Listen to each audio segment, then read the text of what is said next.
What's up, everybody? Welcome to Table Stories, Witchcraft, and Wizardry. Hello! Welcome to the show. How's everyone doing today? All right. Good. Fun dabby doozy. Oh, that's the Crankies. Is that not a thing Americans understand? No. No, Oh, I'm talking about. I thought you made something up on the spot. Like Yeah, me too. Oh no. just saying fun sounds. Wait, what does it mean? Fun dabby doozy is like really good. I mean, I think I understood the meaning from the way that you presented the exclamation. But It's the Crankies. It's a wonderful, wonderful. It's a song. It's a wonderful song. thing. There's a song, yeah. There's a Fandavidosi song, yeah. I feel like I want Kolo's opinion about this because she's laughing Yeah. way too much. No, it's real. No, it is real. It is a real thing. I And believe more than it. anything, I'm amazed that it's a reference that I get because I'm terrible at understanding any kind of reference. So the fact that there's a reference that two people in this place get, and I'm one of them, is like, that's hilarious to me. So, Man, But you're no, all it's a going to be real like later, oh, what Fan Dabby Dozy, the Crankies, and you're going to look it up and you're going to be like, wow, that woman's really small. And then, There are so many different ways that I felt like this could have been introduced to us. But now I'm so Dozy. curious. Small lady. yeah. Okay. Put this in We'll the bullet check. journal. Yeah, I got it down. I'll put it on my monitor. It's wonderful. It's one of the many wonderful things to come out of Scotland. Excellent. Excellent. Yeah, look, Spooky Teapot says, I lived in Scotland for almost 3 years and never heard of this. That's because the amount of colloquialisms and things that exist in the UK is so unimaginably staggering that no human can actually know them all. So don't feel too bad about that, Spooky Teapot. Don't feel too bad The about Scots were like hobbits. You can learn everything there is to know about them in a weekend, but they'll still surprise you with the Crankies. Oh, I got so emotional just now. that. Wow, all right. Lord of the Rings, man, always gets me.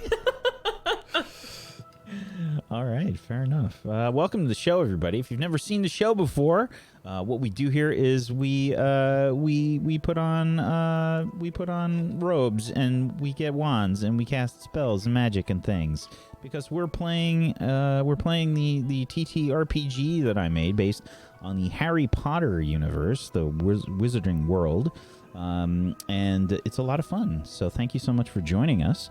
If you would like to check out the system, if you'd like to learn a little bit more about it, you can head on over to tablestory.tv/WAW, which is also where you can follow all these wonderful people. There's handy, easy links to click on. Follow them on all the places and the things.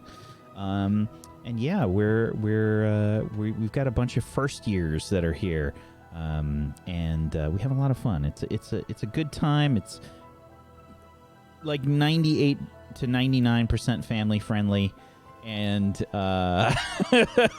there are a few people on the show that You can are just say the one. contributing to the percentage there in a very specific fashion. See, that's another F word to use. Fashion. As opposed to some of the... So anyway, let's go around the room and let's do some introductions. Let's get the show started. Kolo, would you be so kind as to start us off, please? Hi, I'm Golo. Lexi was gonna write us intros for this week. I swear, Lexi was gonna write us intros for this week. I play Maisie Skylar, who's a first-year Gryffindor student. Who's attempting to save everybody from getting into trouble, and potentially don't really know if that's going to involve losing friends or not getting in trouble, or potentially making friends and also still getting in trouble. We'll find out. I don't know. I am a full-time streamer on Twitch. We've been playing a lot of Breath Edge this week, which is hilarious and inappropriate, and it's set in space, like Subnautica in space, and I love space. I love Subnautica. There's a lot of so pee. it's been fun. A lot of pee. There's a lot of pee. Yeah, there is a lot of pee. And you can find me all over the internet under the name Hello It's Colo, all one word. And I'm moving house next week, so I'm not going to be here. So I won't see you guys next week, but I'll be back the week after. I tried, Whack. You did it. You did it. You did fine. Yes. You did good. You did good. You did good. You did fine. Don't worry about it. You put yourself through so much stress when you do the intro that I feel like that's what gets you, you know? You have to just... Yeah. It's okay. And also, I'm never expecting you to come to me first, and then you do it, and I'm like, I wasn't prepared. Yeah, just 15 times. Yeah, exactly. Like, I Can don't you know believe why. that there's been I don't 15 know why. episodes of the show already? What? Really? Yeah, this is the 15th. Oh, no. This is the 15th. It's mad, yeah. That's if we crazy. include the character creation, which is up on the Patreon, then that would be 16, including today's episode. So 16? Wow, and only 2 of those did I swear. So 4 months, 4 months worth of the show. So yeah, let's continue. Margles, would you be so kind as to continue, please? Oh, hello. I'm Margles. I'm actually doing the streaming thing now. So I have a schedule. Mondays, Tuesdays, and Thursdays, 8 a.m. EST, or I think 2 p.m. CET. And I'm doing some arts over there. In fact, this week I've started working on my new short film, and I'm going to do the whole short film live on Twitch. So if you're interested in the animation filmmaking process, I'll be doing every step of it, all along the way. So, yeah, you can find me on Twitch at Margles. Yep, and also Twitter, Margles. That's me. And if you're lucky, you might accidentally catch Margles displaying some of her private art collection as well. What? Oh, wow.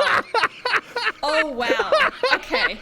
Well, you know what? You can laugh all you want, but I'm a great friend. Okay? Well, what is this? What did Oh, I miss? you didn't see the clip. Oh, no. What have I missed? See, okay, Whack, you're walking me into the 0.2% of non-family friendly in this show right Don't now. pretend like you don't have a say in what comes out of your mouth, okay? You're still responsible for Honestly, those words. some of the stuff I say, I really don't think I am. Chat's telling me If to have check you- PB's Twitter. You're like the person that blames their tools when they cut themselves. It's like, you Yes. stupid machine. No, Yeah. it was Who your made finger. this machine so sharp? Your finger that went in there. That's what happened. Wow. Well, listen, I thought this was like a casual, fun, family-friendly intro, but apparently it's a roast Margles to death experience, so... That's me, that's Margles. Catch you later! I think Colo may be watching the clip based on how much she's laughing now. Oh, no! For podcast listeners, she just fell out of her chair for a second.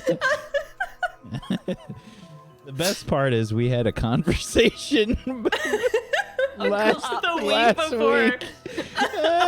week after Witchcraft and Wizardry about such things. So that's extra great. Thank you. can't be Thank you for that, trusted. Margles. Thank you. Oh, thank you. Nega Oryx. Ah, what an act to follow. Hi, I'm Nego Oryx. I will be playing the first-year Gryffindor student Olive Everglade today. I'm a Twitch streamer, voice actor, tabletop RPG player. Last night, you could have caught me on Kolak 1991 on Hyper RPG. You can check out the VOD of that if you're interested. I might be back soon. Watch the end. And then I'm also on a Dungeons & Dragons pirate adventure show and do lots of lovely, wonderful tabletop stuff. So come say hi sometimes. Thanks for having me. I'm so excited for today and also not at all scared at all. Not remotely. Not nervous for this one in the slightest. Wasn't thinking about it all week. Thank you so much. Zagonicus.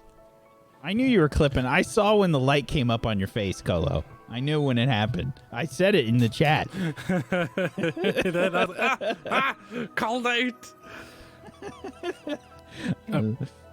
Zagonicus. Hi, everybody. Hi, I'm Scoticus. I play Alexander Pepin. He's Ravenclaw. He wants to be really good at magic and have lots of friends. And I think, all things considered, off to a good start. Fair.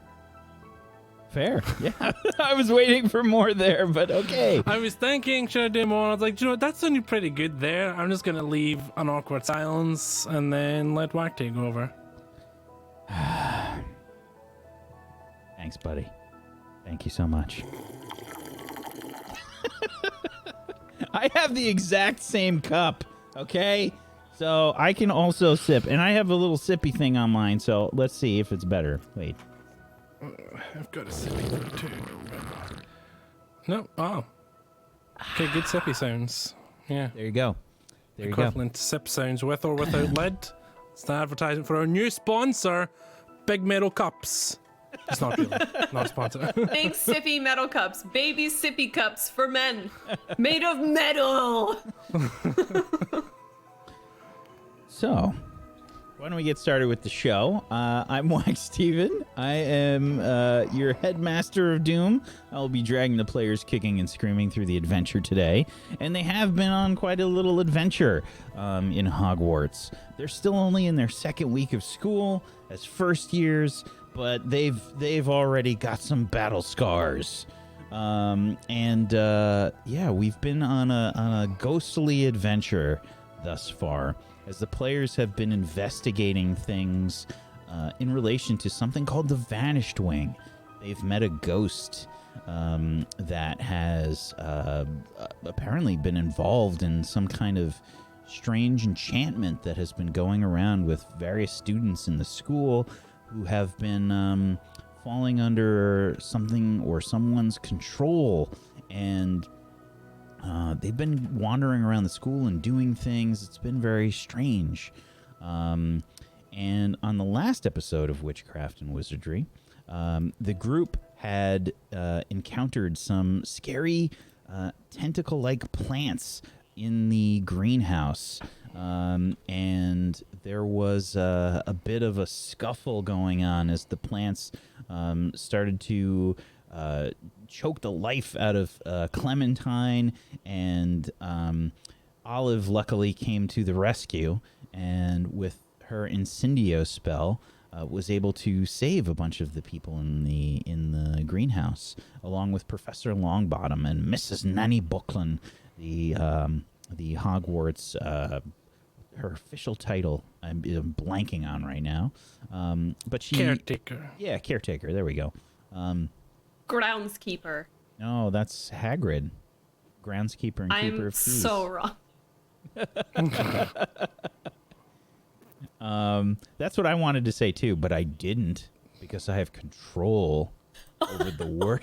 Oh my god! I'll see myself out. Is that all right? You see, you have to burn your friends. That's the best way to be friends. That's how I know really. he cares. Yes, exactly. But yes, they escaped these plants due to the intervention of Olive, Professor Longbottom, and Mrs. Nanny Buckland. Clem was injured a bit in the process, as the plants had basically were choking the life out of her, and Rosalina was able to take care and treat her wounds. But in the process of all of this, Maisie was getting a little too close to Professor Longbottom, I think, in the eyes of Clementine. And there was a bit of jealousy going on as Clementine sort of got out of the situation immediately, and Maisie tried to follow and console her, and did so as Clem sort of just jumped into bed and put the covers over her head and decided to pout for a little bit. But Maisie was there and consoled her. Olive and Rosalina managed to meet up with the ghost boy, learning his name was Roger Bristlecombe. And Roger talked a bit about the Dark Creatures class from the Vanished Wing and made inferences about a music box and things being his fault. Olive and Rosalina also managed to find a small horse figure where the Hogwarts registry for the year that Roger Bristlecombe went to school, when supposedly the wing vanished, and they avoided some sort of trap in the process. However, Rosalina was smacked in the head with the little horse that they found, and it dazed her. It was probably difficult for most of you to tell, as Rosalina has a certain way about her, but I think we grew to love Rosalina even more. The group went to try and get some food in the Great Hall that night, and before curfew, they spoke with the Fat Friar and took his sandwich order, specifically Rosalina, and decided to go talk to Headmistress McGonagal about the horse that they found. This little sort of figure about the size of the thumb they managed to find. So, also, Alex had run off to, I guess, talk to Barney about everything that happened. And I believe you had also asked Alex to find out some more things, but I couldn't find that part in the VOD, and I couldn't remember exactly what it was. Does anyone remember what we sent Alex off to do? I feel like he was trying to find some names or something, and I can't remember what it was. We're all blanking. You went to go talk to Barney. So, today, I think we're going to start with our group down at the Headmistress McGonagall's office. So, you're all kind of marching your way there, as I think you see Rosalina sort of start to meander as she's walking. She's just kind of slowly listing off of the path to Headmistress McGonagall's. Rosie? Yeah? Where are you going? What do you mean? I'm going to Headmistress McGonagall's. I think we're all going there, and I think it's this way. Okay. She continues to walk, but there's she's slowly going right. Rosie? Yeah? Rosie, just stand still for a moment, will you? I am. I go up to her and just put my hands on the tops of her shoulders and just try and steady her, but I feel like my hands are going with her, rocking around. Oh, okay. Can I have a little help, guys? Little help here. Run over and I'm gonna start holding her as well. Hospital Yeah. Do we have to? Is there anything else that we can do? I think Madame Pomfrey might know better than us. She thinks she's standing still. Yeah. I am. Yeah. Oh no. Oh boy. Okay. How about I take her to go to the hospital ring real quick, and then I'll come back. I'll come and meet you guys. Okay. Okay. Okay. Oh, great. We're going to have a fun time. Where are we going? To get some we're sandwiches? Yeah, really good sandwiches, big ones. And I'm just gonna walk her. I don't have any sandwiches in my pockets. Oh, that's too bad. We better get you some sandwiches for your pockets. Good idea. Pocket Yeah. witch. Oh, that's really good. Even when you have to go to the hospital, you're great. And you march off with Rosalina to the hospital wing. while Maisie and Olive head to the headmistress's office. Outside the headmistress's office, as you've been instructed by the Fat Friar, where it was, you can see it's odd. Like, you go there and there's no door. There's a little podium, and there's a book on it that's open, and there's a quill next to it. Is there anything written in the book? Yes. Looks like names.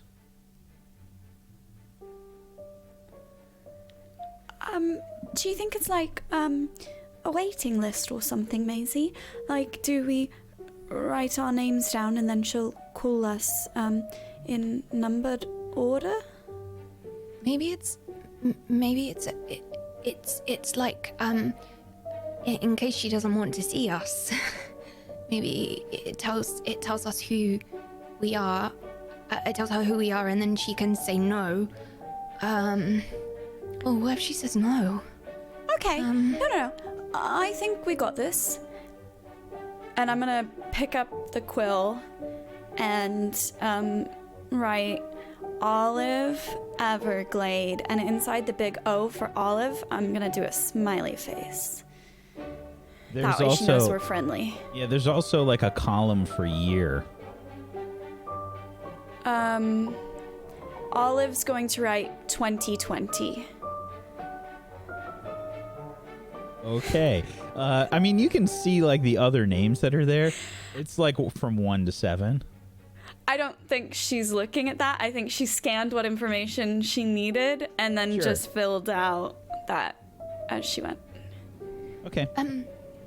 Olive, I think it's supposed to be first. I think it's like we're first years. I think if you look at above you and the no, you're so right, Maisie. And she's gonna scratch out 2020 and then do an arrow to it and write, sorry about that. Thought you wanted to know what year it was. I'm a first year. Do you think she'll get it now? I think that will make sense. Yes, I think that will make sense. Okay. Okay. And then underneath, I grab the quill and write Maisie Skylar in big. It's very like curly, cut. It's very loopy, yeah, like curly cursive, but it's also very scratchy. So it's like elegant, but it still looks like a chicken scrawled it, if that makes any sense. Like the lines are all broken and stuff, despite the little like swells and stuff. And I wrote Maisie Skylar, and then first year. For some reason, I imagine like Maisie writing like this, you know, like. Yeah, you're probably not wrong. To be fair, you're probably not wrong. Yeah, she really wants it to be fancy. She tries so hard, but she's just not. It's never gonna be fancy. And then I'm gonna look at the quill. Look at Olive. Olive. Do you think we should write Roger's name? Well, what if she expects to speak to Roger?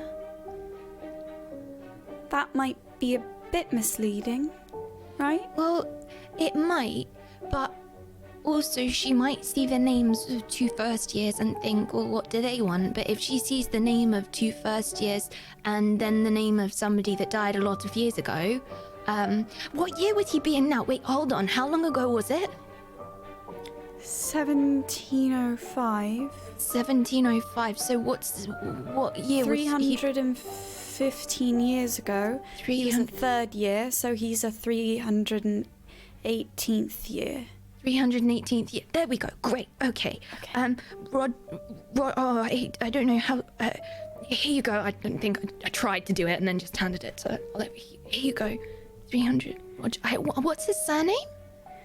Olive Bristlecombe. Olive Bristlecombe. Oh, Roger Bristlecombe. Sorry. Olive. Sorry.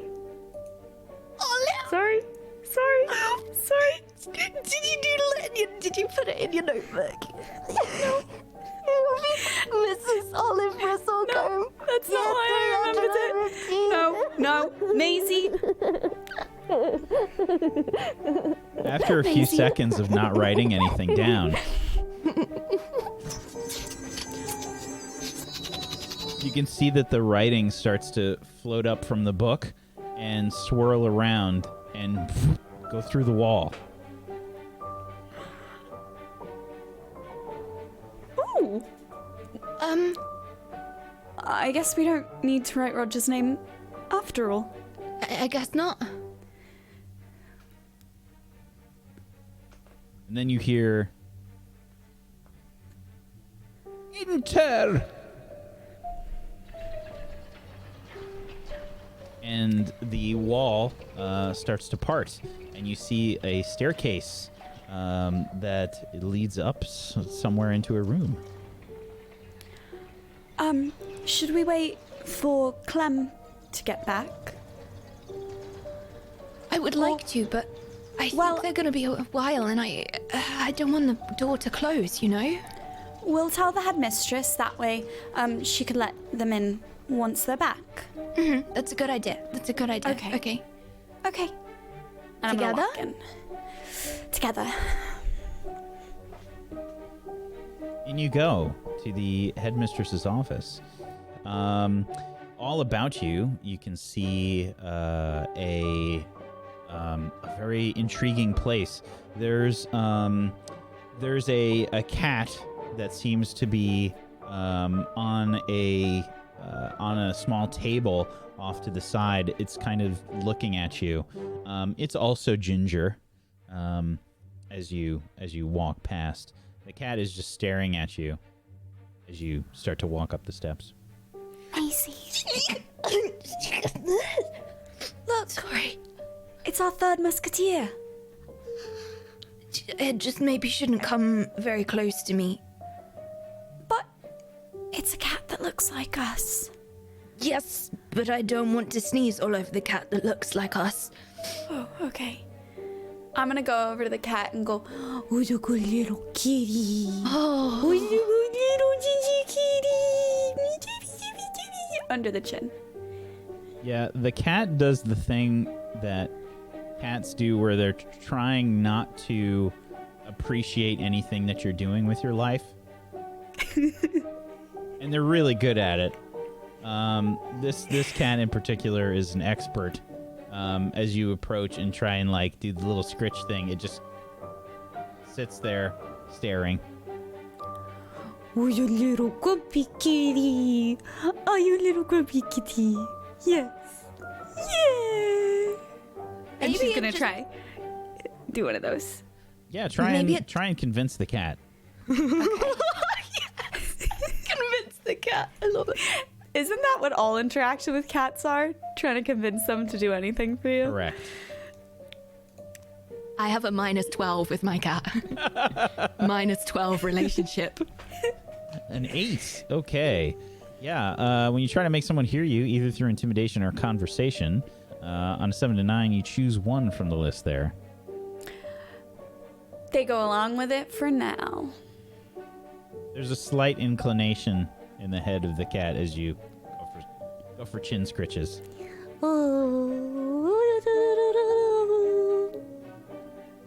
Maisie, look.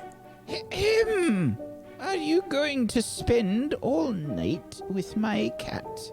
Or did you have something that you'd wish to talk about, ladies? Hello, headmistress. Sorry, headmistress. Please, come this way. Follow her. Have a seat. No, it's almost curfew. What exactly is it that you are coming to me with? Maisie? I can try and explain if you want, Olive, but, So, headmistress, Yes. you know that there was the thing with the key? The key? Yes. And the... I believe that you're referring to the artifact that was found that was causing some problems. Professor Longbottom and Professor Boven spoke with me about it. So, we showed Professor Longbottom the key. Well, Olive found the key and we were just trying to help everything be safe. And then Professor Longbottom said that we should leave it, and well, you see, the thing about that is that... Go ahead and try and convince Headmistress McGonagal.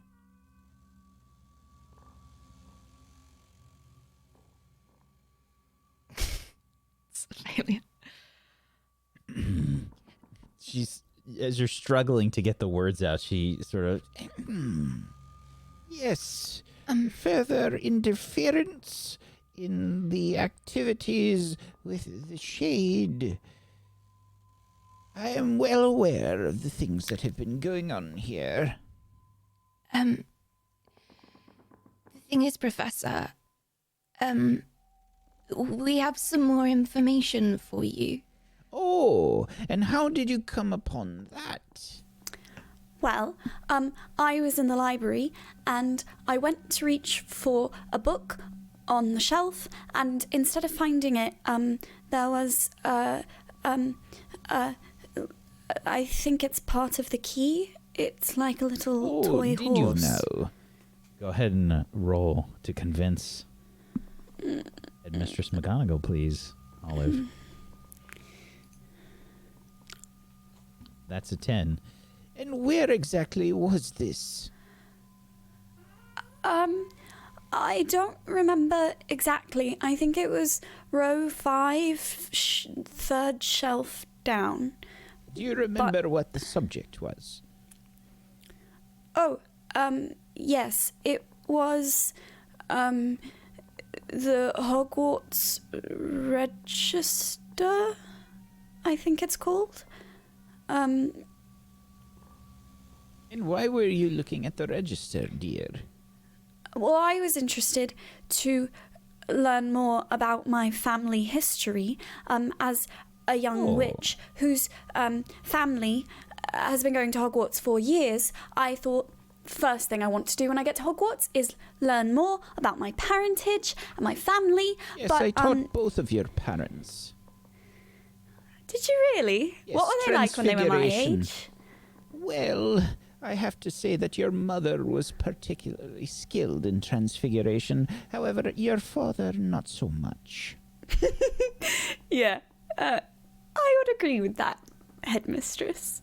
Did you teach my parents, Headmistress? Yes, I do remember teaching your parents as well. I've been a teacher here for a very long time. Oh, Well, that's why we wanted to come to you right away with this, because if it is a part of the key, we thought it would be safest with you and that you would know what to do with it. yes. Well, do you have this other piece that you're speaking of now? Yes, Headmistress. And what leads you to believe that it is a part of something that goes with this key? Well, if you've ever looked at old, I guess you'd call them like antique things. You know, sometimes they have those really, really fancy, embellished handles on things, and it just looked to me there was a little notch in it. It looked like it would fit with the key, from what I remember. Interesting theory. I must admit that finding a piece in relation to whatever this key would be opening seems rather convenient in terms of timing.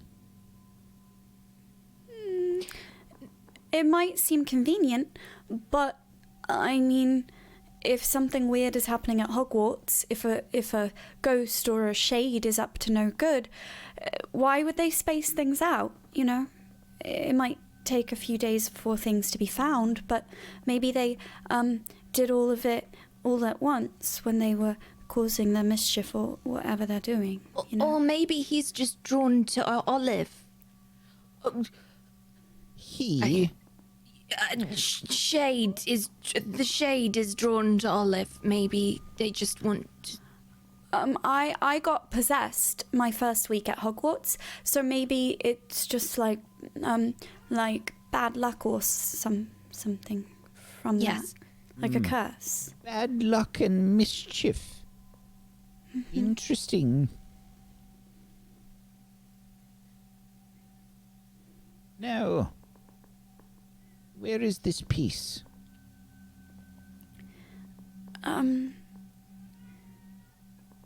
Right here, Headmistress. And Olive's gonna take it out. Dear, you are touching something that very well may be enchanted. Sorry, Headmistress. What would possess you to do such a thing? She was just trying to keep everyone else safe, Headmistress, because the key before it didn't affect her like it affected everybody else, even Professor Longbottom. So it made sense. Sorry, what?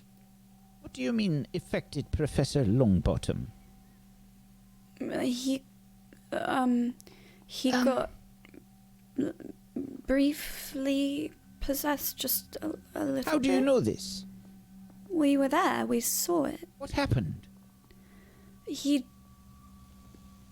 It looked like you could see everything about who he was and what makes him him leaving his body. And it was like seeing someone else control him. It was very odd. And Maisie was very smart because she's a very clever witch. She just very quickly used Wingardium Leviosa to lift the key up out of his hand, and it snapped him out of it, and then he wrapped it up and he gave it to you, and he said that Maisie did a very good job. And thank you, Olive. But you see, there's something special about Olive because it doesn't affect her, and so we knew that the key got put into the cloth of wafting, the cloth of the warding gear, the warding cloth, and so it kind of made sense that Olive would hold it until then because because it doesn't affect her like it does everybody else, even professors. Yes. Neville has never been very good in dealing with this sort of thing. He has many strengths, and he's a very good man. But enchantment... Anyway. Oh. All right. Well... She takes out her wand, and without even incanting, she sort of takes the piece up and brings it over to the Warden Cloth. I want to just huddle over to Olive and just kind of like cozy up to her and give her a hug and be like, well done. Okay. Now, what to do about you two? You remember when I asked you to not investigate this shade business any further? Well... And she gives you like a very wry-looking stare. I expect that you'll stay away from the shade in the future. And you'll notify me, or a professor, or a prefect, if anything strange happens. And you won't go about touching anything that seems out of place or... could be enchanted. I promise, Headmistress, I won't touch anything that seems odd or enchanted. She looks towards you, Maisie. I look at Olive. Professor? If anything were to happen, how would we tell you about it? How... My dear, you came to my office and you spoke about it. There are teachers, professors about the school, as well as prefects. You should know where your prefect is, yes? There are many in Gryffindor. I should know I was one of them. Right? I think I'm just kind of sideways glancing at Olive, like really hoping it's a look. I like really want her to say anything. Like, Yes, Headmistress. Absolutely, Headmistress. yes, Headmistress. All right. Good then. Thank you for bringing this to my attention. And I assure you that the professors are looking into things as well. Now, from what I understand, Professor Boven had spoken with you all as well. Yes, Headmistress. Yes. Very well. Yes. You will learn to do such things as protect yourself against such creatures, but you are first years. I cannot stress this enough.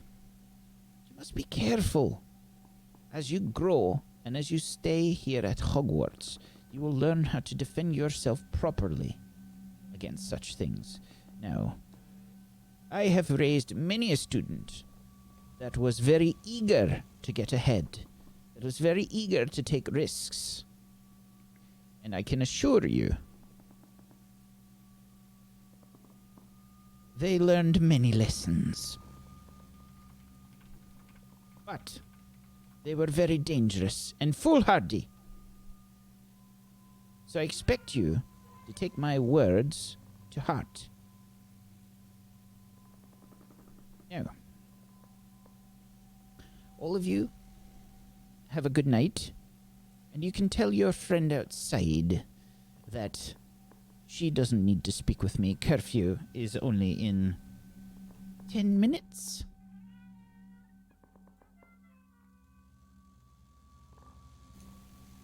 Thank you, Headmistress. Headmistress, Yes, dear. do you think that we're still in danger from the shade?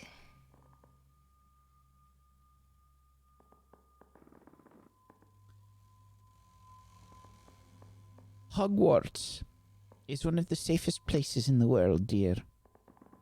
And I assure you, I won't let anything happen to you. But Headmistress, if the shade has come to us twice, do you think that they would come back to us again? What do you mean twice? I only knew of one occurrence. With the key, I mean the key. I mean, we found the key. Convince with a -1 forward, please.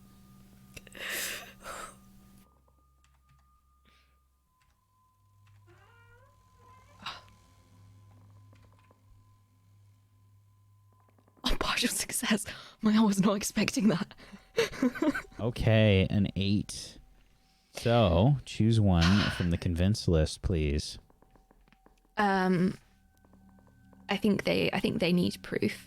And the proof would be the key and the horse together.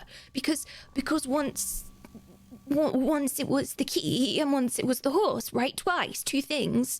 The shade visited you when you found the horse. No, the shade didn't visit me. No, it's just Did it visit you then, Miss Everglade? Not at all. I think Maisie more have meant two suspicious things have happened, and Hogwarts is safe, like you said, so the shade must be the cause of both of them. I don't think she meant anything by it, Headmistress. Well, let's hope so. If you see this shade again, then run to a professor, or to a prefect, or to me. Headmistress, can I please ask you one more question? It wasn't the one that I just asked you. About asking you a question.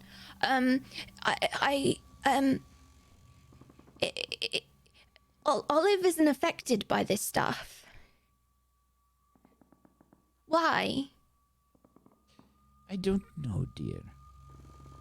I would have to investigate these bits and potentially what they may be a part of.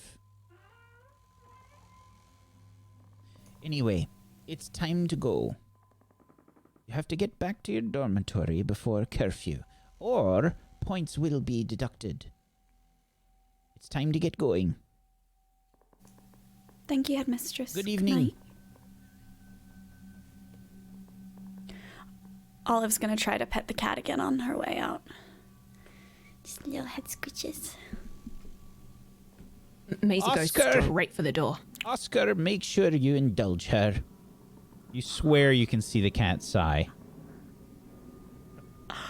Oscar! Little chin scratches. And out you go. Outside, as the wall opens up, Clem is waiting there. Clem, you are probably trying to figure out what to do here. So you've been looking like at the book or whatever, and then all of a sudden the wall opens up. Ah! Oh gosh, it worked! With my mind! I did it with my mind! Hi guys! Maisie just lets out this long, didn't realize she was holding her breath until just now it's all gone, and sort of melts into a little puddle. She's still standing, but is very physically. Oh, Olive, I'm so sorry. I didn't want to upset you or anything, but I really don't want anybody else to get hurt. It's very stressful, Olive. Maisie, it's okay. You did great. And she's gonna turn to Clem and go,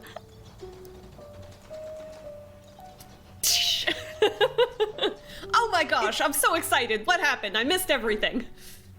it went well, right, Maisie? Really? Really? No way. Really? We're not in trouble. No house points gone. And Oh my gosh. she kind of just calmly took the horse and said, "Thank you so much for helping Hogwarts. You did the right thing. And my cat will let you pet him now." And that was pretty much She the has a long and short cat? of it. She's Oh my a cat. gosh. His name's Maisie, why are you Oscar. freaking out? It's Oscar. Maisie, why are you freaking out? It sounds like it all went super well. But we still don't know the answer, and we didn't tell him Roger's name, and she still doesn't know the full story. And so, what if something happens? If you die tomorrow, Olive, then we don't know why. Hey, Olive's not gonna die tomorrow. Olive, you're not gonna die tomorrow, right? You have no plans for that. Jump out the window Okay. again and die. No. She's That not only gonna jump- happened once. I'm not going out a window again, okay? Yeah, No we can windows. just tape all the windows closed. We can take mittens and tie her into the mittens so that she can't get out. You know? I'll do Will that. that make if it you makes feel better? Yeah. I'm very torn. Why don't we put stuff up over the windows and the mittens, like Clem said? It's not about the windows. It's just that I mean, Roger's gonna come back to you. We know it. Well, then we'll be able to solve the mystery, and you won't have to worry about it anymore. But so why did we go to the why did we go to the headmistress if we weren't gonna tell her everything? Why did we go to the headmistress if we're just gonna go back and do exactly the same thing all over again? Wait, did she say that we could still investigate? No, of course she doesn't want us to investigate. She very clearly said no more investigating. But we did the right thing, like you wanted. We gave her the part of the key. It's safe. It's in the cloth of warding. And nobody said we were going to actively seek trouble. If Roger comes back, we'll figure it out. But for now, we are down one evil, creepy, possessed magical item, and the headmistress knows that if anything happens in the future, we're telling her things now. So I think it was a very good idea, and I think she likes us now. So are we just gonna tell her every time we find something then? Maybe. Because the way you just said it, it kind of sounded like we're working for her. We're reporting back to her with information, but you also said she told us not to investigate anymore. Yes, but I feel like we're forgetting the bit where I said, I don't think we necessarily need to go out and seek trouble or actively Did you guys try to investigate. make any promises? I promise to not touch any more suspicious or cursed items. Okay, so we just, other of us have to touch it, and then we can keep the promise and it's fine. Okay, that's good. I genuinely don't think we need to touch any more cursed items. I think we'll be good. I feel good about But what that happens if we promise. touch a cursed item and we didn't know it was cursed? Because, I mean, Well, that's then- what happens when we touch the cursed Are item. you We making don't your know way that they're back cursed. to your dorms? I Or are you assume just standing I outside? think I'm just standing. I think I'm just standing outside. Standing. I think we're just talking. Oh no! So, look, I know it's been stressing you out a lot, Macy, and I don't It's really want. stressful. I know, I just that's don't want anybody to die. And that's why I'm saying No one's. we're going to lay low, and I think we did the right thing. We went to the adults, and maybe now we can just enjoy school. And if Roger comes back, he knows not to hurt us. He was very nice last time, and then we can just have a reasonable conversation with him, and it'll be fine.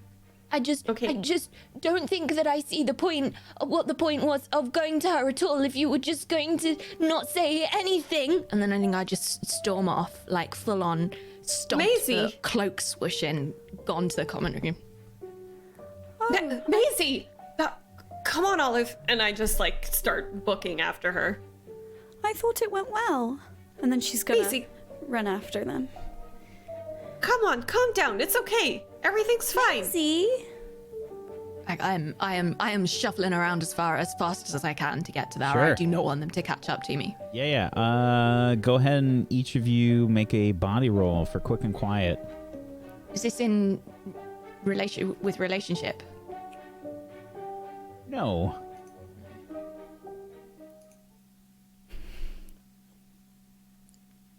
Okay.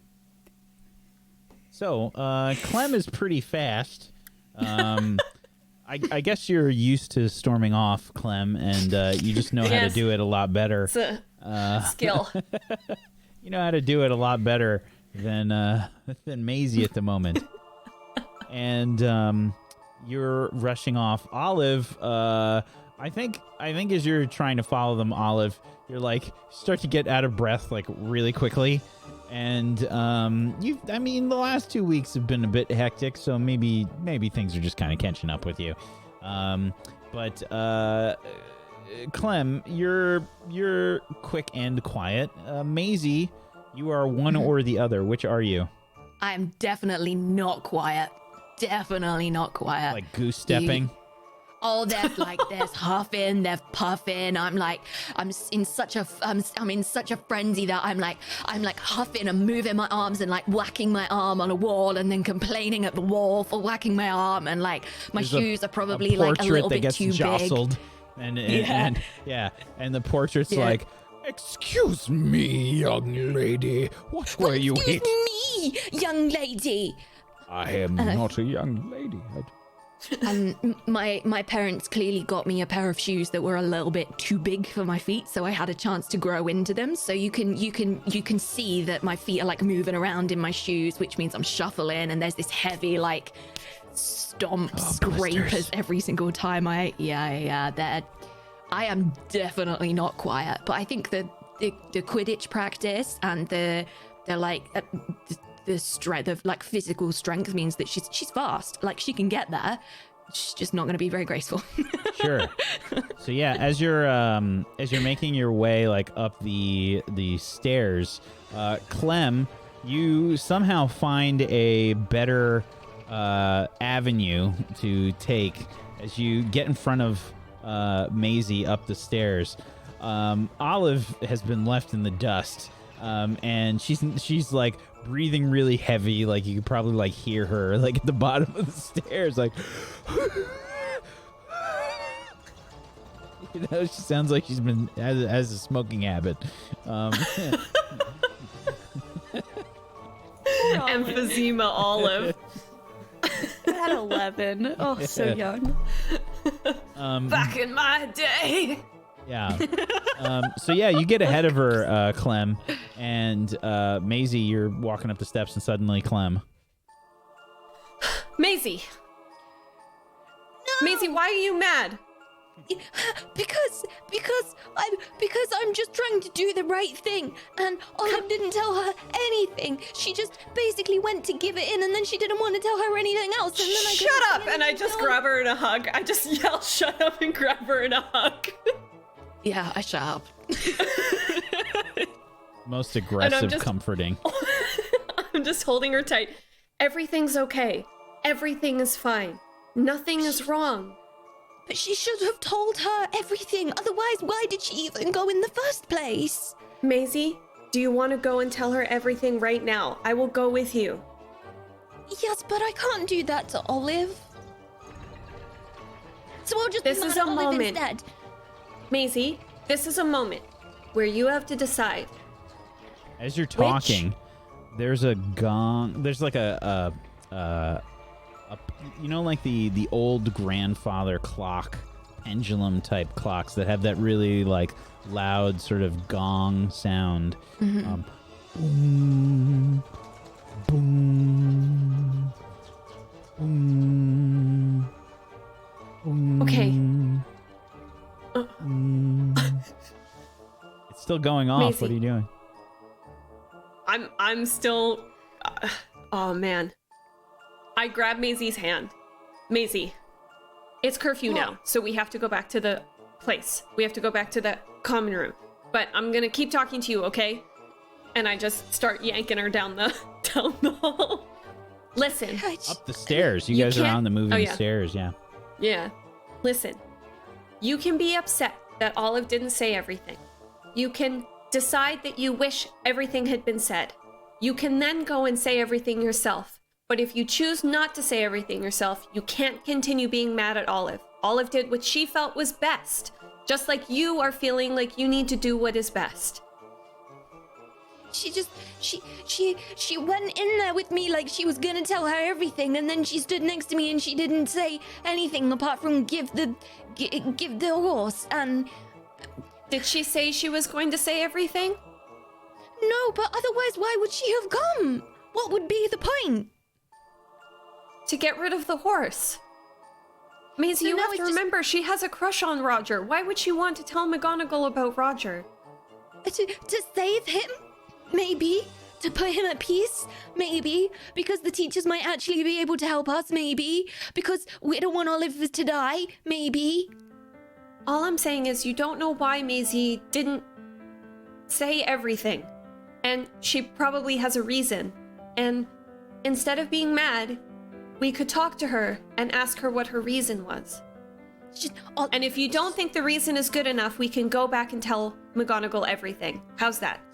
Yeah, but the reason is Roger, and Roger's not in Swath. I think as you say that, you can see Olive is climbing the stairs slowly but surely, and unfortunately for you, Olive, there's a tap on your shoulder as you're doing so. Excuse me.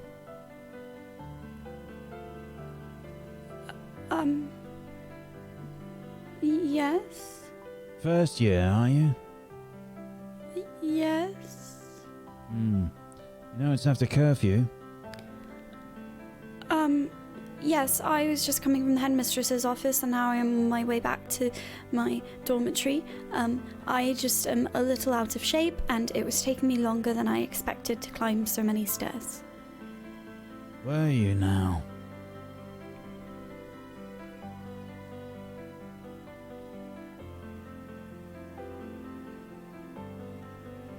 Go ahead and try and convince. I'm going to say you have -1 forward.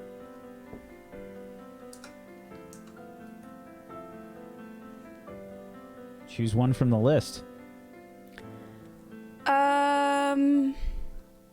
Olive learned how to roll. I don't know what happened, but it's amazing. Just not body rolls, apparently. I'll say they go along with it for now. All right. Well, you've got...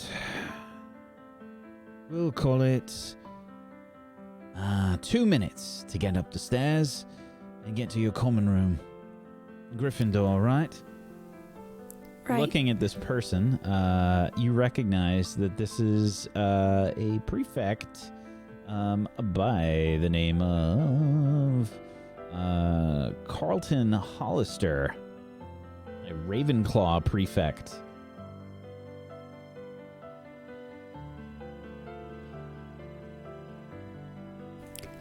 Thank you, Mr. Prefect. Better hurry. Don't see many This- kids that can get up there that quickly. This is what me hurrying looks like. And she kind of starts, like, very labored climbing of the stairs. There's so many stairs. And you start to go up. I need another. Let's see. Give me a struggle. Roll plus your body. Let's do one of those. Do I still have a -1 forward or no? No. Oh no! It is so slow as you climb these stairs with a 0. That's painful. Oh, double ones. So, it's such a slow. You're already tired, and then you just look up, and there's so many stairs. The best part about this is that McGonagall's office is basically like right off of the grand staircase. So, like, it's not that far. Like, it's really not that bad. The fact that you're out of juice already is just, you need, like, more protein, maybe. This is, oof. Yeah, it's not a fast trip. Maisie and Clem, you will make it back to the portrait of the fat lady. She says, oh, hello there. Hello, Pollywogs? That's not the password anymore, dear. I'm sorry, what? I'm sorry, what? What's the password? You should have been given the new password for the week. We were not given the new password for the week. No, the password's Pollywog. It's Pollywog. Not anymore, dear. It's not, no, but who gives us the new password? How did we get that? One of your prefects. But our prefect did not give us the new password, miss. We do not have it. As you can see, we are in Gryffindor attire. You have seen us. We're swaff. You're swaff. We're all swaff together.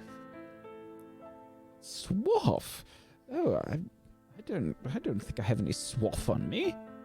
No, it means friends. We're friends. Please let us in. Oh, try and make a convince roll, please. And this is with a -2 forward. Oh. Oof, I mean. And she sort of looks at you. I'm sorry, dear, but it's my job, and I don't want to do my job badly, you understand? But what do we do now? It's after curfew. Oh, well, I This suppose portrait- you'll have to wait, and you'll be disciplined. Is there any other way? Well, there's always other ways. Maisie, quick, punch me. Punch me really hard so that we have to go to the hospital wing and we can stay there for the night. Please, punch me really hard in the face. No, I can't. I'm not gonna punch. No, I can't. It's our only other option, or else we're gonna get expelled. Just stop. Okay, just stop for a minute.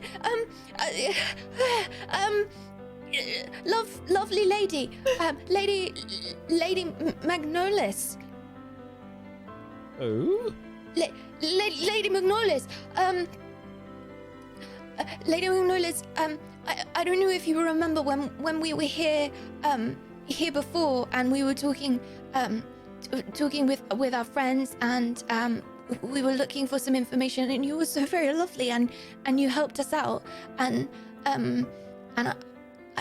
I mean, could you maybe point us in the direction of something that might be useful in us getting in?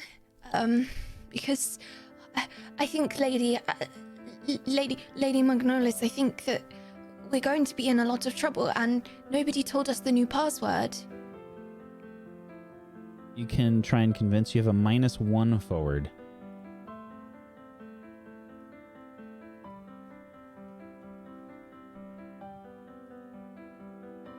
Ooh. Choose one from the list.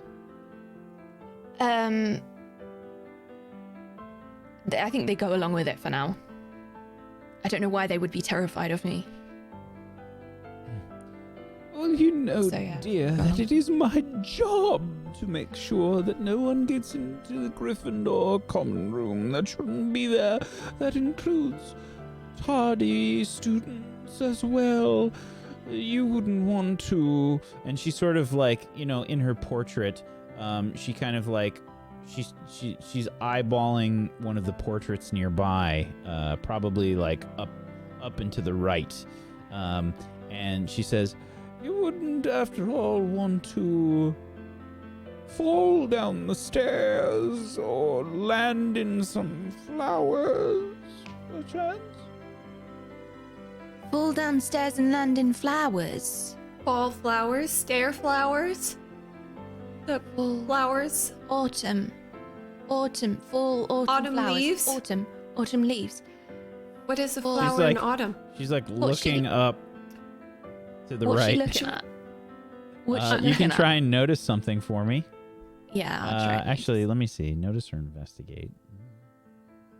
Yeah. All three of us are together now, right? No, Olive is Oh. not with Oh, you. Okay. Oh no. Olive I rolled a 0. She's like, Oh no. she stopped and she's like taking a break. Is it a notice something? It's Or a notice something, yeah. Okay. Oh, what? How I've got a +2 to my mind? How? Oh no. The best part is that you've got a -1 in your name now, which is extra impressive. Oh, why have I got that? oh, I know why. It's because it popped up. Yeah, all right. Okay, I'm done. Sorry about that. Yeah. Thanks for that amazing -1. I'm gonna leave it there. You had a +2 on that roll. Unfortunate. Yeah, you're trying to figure out what she's talking about. You're looking at this portrait, and it's a portrait of like, I think there's several like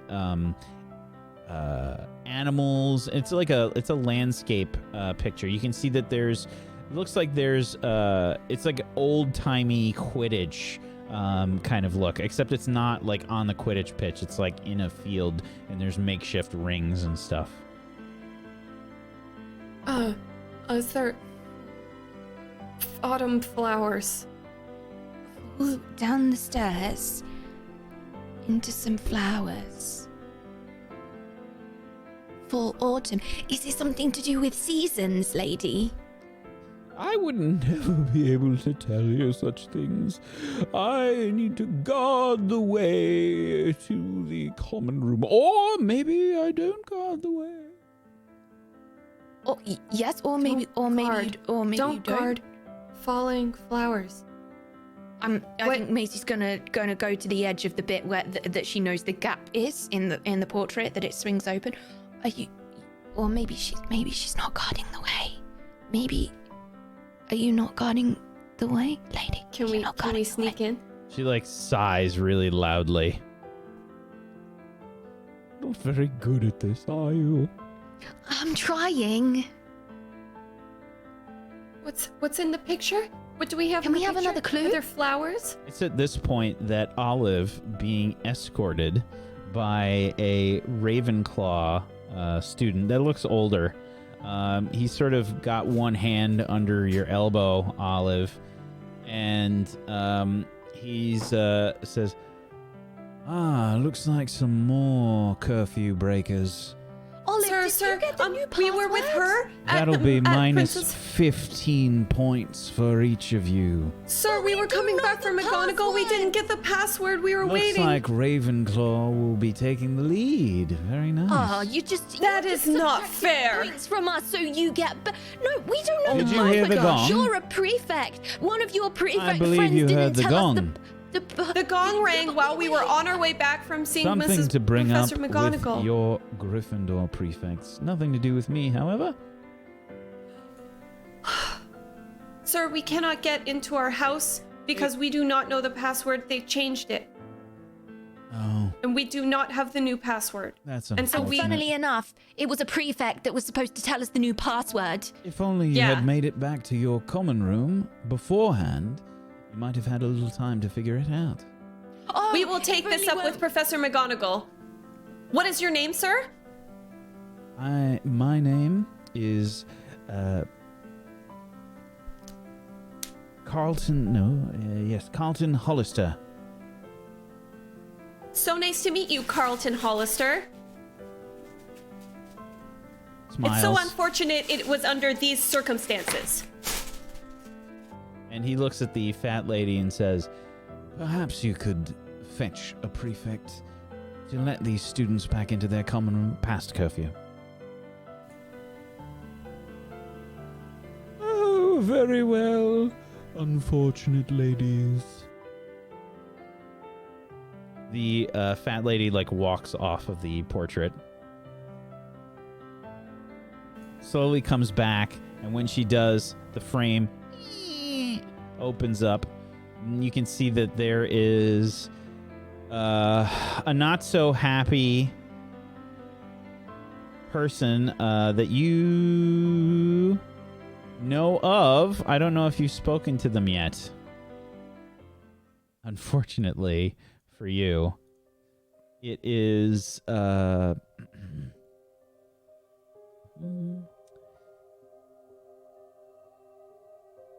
someone that Lily Potter pointed out to you. Her cousin, Rose Granger Weasley, the fourth-year prefect for Gryffindor. And she says, "Oh no, what's happened?" "Well, it looks like we have a few curfew breakers."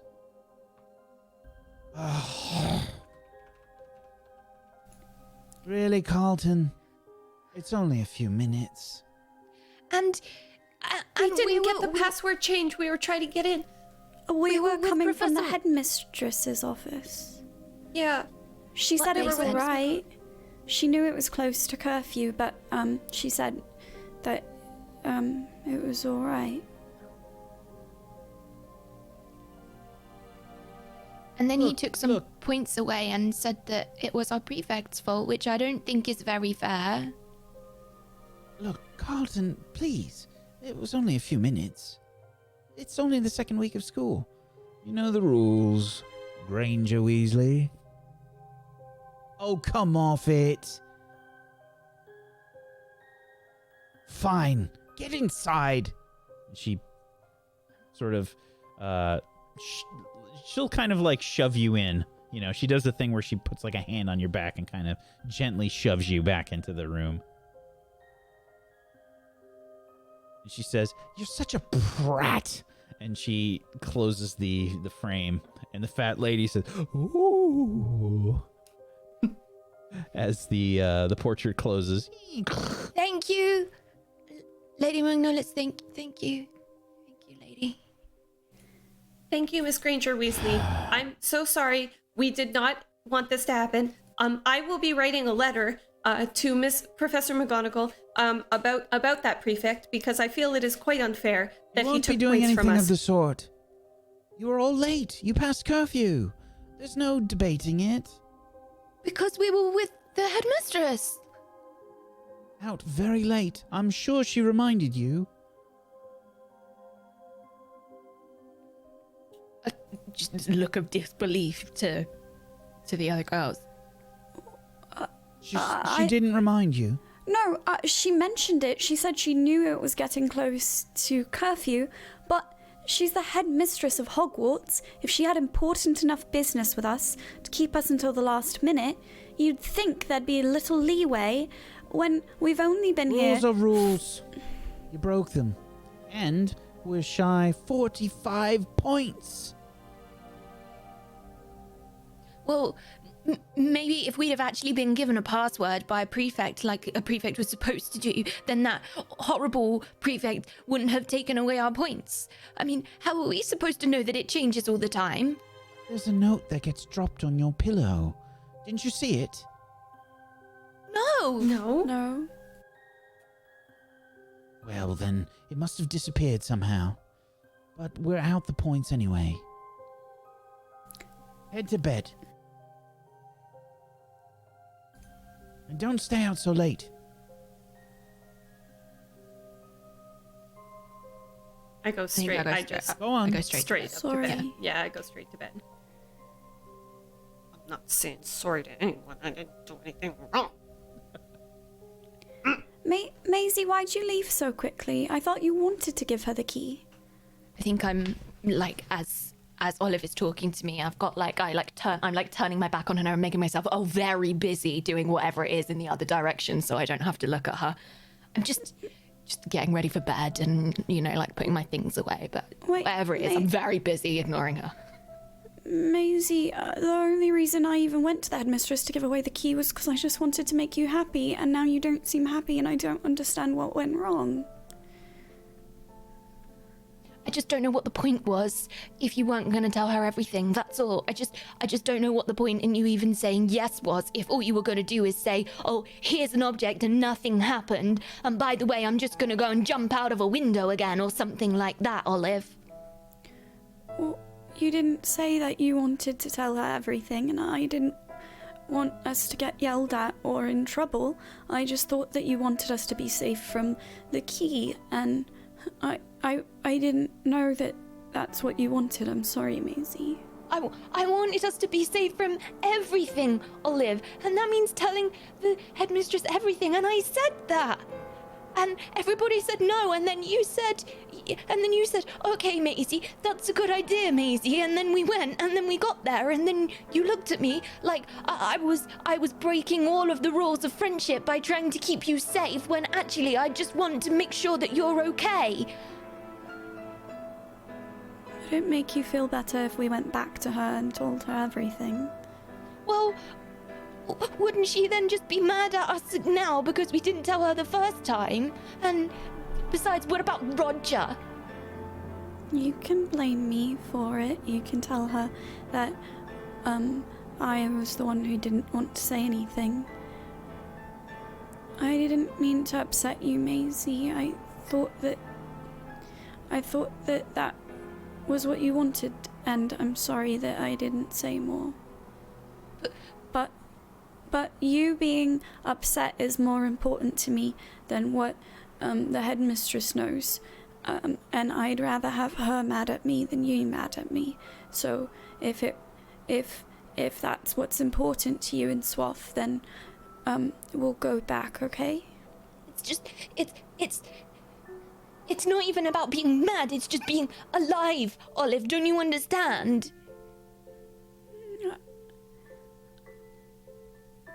I guess I just don't think anything bad will really happen to us. You know? What more is it gonna take for you to make you think that something as bad is gonna happen when you've already jumped out of a window, found 2 enchanted objects, both of which cause damage to other people, and even the professors don't know what's going on and they can't solve a mystery, and yet suddenly you're in the middle of it. Maybe Roger isn't very nice, you know? What if he's trying to hurt you? Then I guess we'll cross that bridge when we come to it, but... Or maybe it's a bridge that we don't have to come to. Maybe. I guess I look at it the opposite way, where I see all of the ways things have gone wrong, and then I look at us still here and not expelled from school and pretty okay health-wise, considering we've spent more time in the hospital wing than not. And I just think about how lucky we are, and it doesn't occur to me that there could be any other outcome. I'm sorry, Maisie. I promise I really just misunderstood, though. I wasn't doing that on purpose. It's just that Roger's not in Swaff, you know. I know.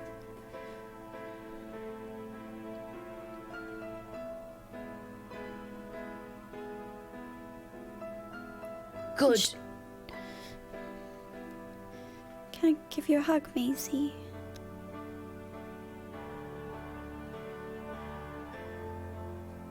As soon as you hug Maisie, you hear this like noise that's coming from underneath Clem's bed.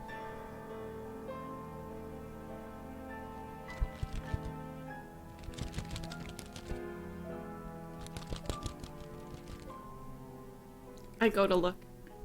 Clem? Yeah, underneath your bed, we just see Clem like hanging off, the side, looking underneath. You can see moss battering around a few pieces of paper. I pull the papers out from under the bed. Can we see this? Oh yeah, they're slightly shredded. Note size. Are they the notes? Yeah, they say daffodil on them. And you're remembering flowers in the foreground of the picture, to the up above the portrait of the fat lady, and they had like some daffodils in the foreground. Moss, you're very cute, but please don't do that again. You just cost us a bunch of points. He's going for the paper still. I just give them to him because, like, at this point. Yeah, you see like his eyes like looking at the paper, like thin, and then wah, like. Oh, Moss. We might need a new system in the future, to learn the password. Yeah, maybe we can ask someone who doesn't have a stupid cat. I love you, stupid cat. Maybe we should make friends with one of the prefects, and they'll just tell us. You just see Moss like doing the cat thing, like underneath the bed, like like chasing after a piece of paper underneath the bed. Ugh, I wonder if anyone else had trouble getting into the common room today. Is there anyone else in the dormitory? Oh yeah, it's all Is the everyone first asleep? years. Yeah, they're probably like chatting or something. It's not that late. It's only like 10-ish. It's after, obviously, because curfew was at 10 and you were late.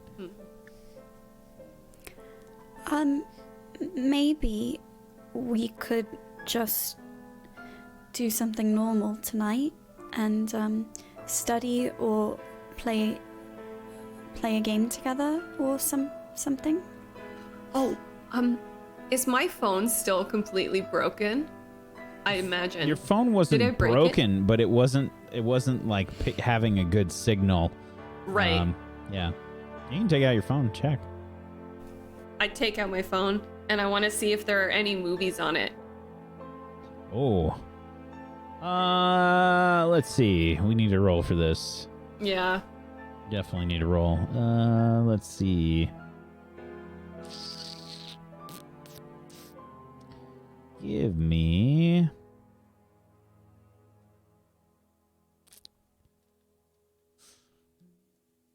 I read about that, I guess. Roll plus your mind. Oh. Well.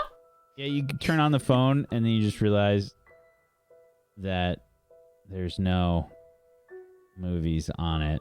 You cleaned it out for some reason before.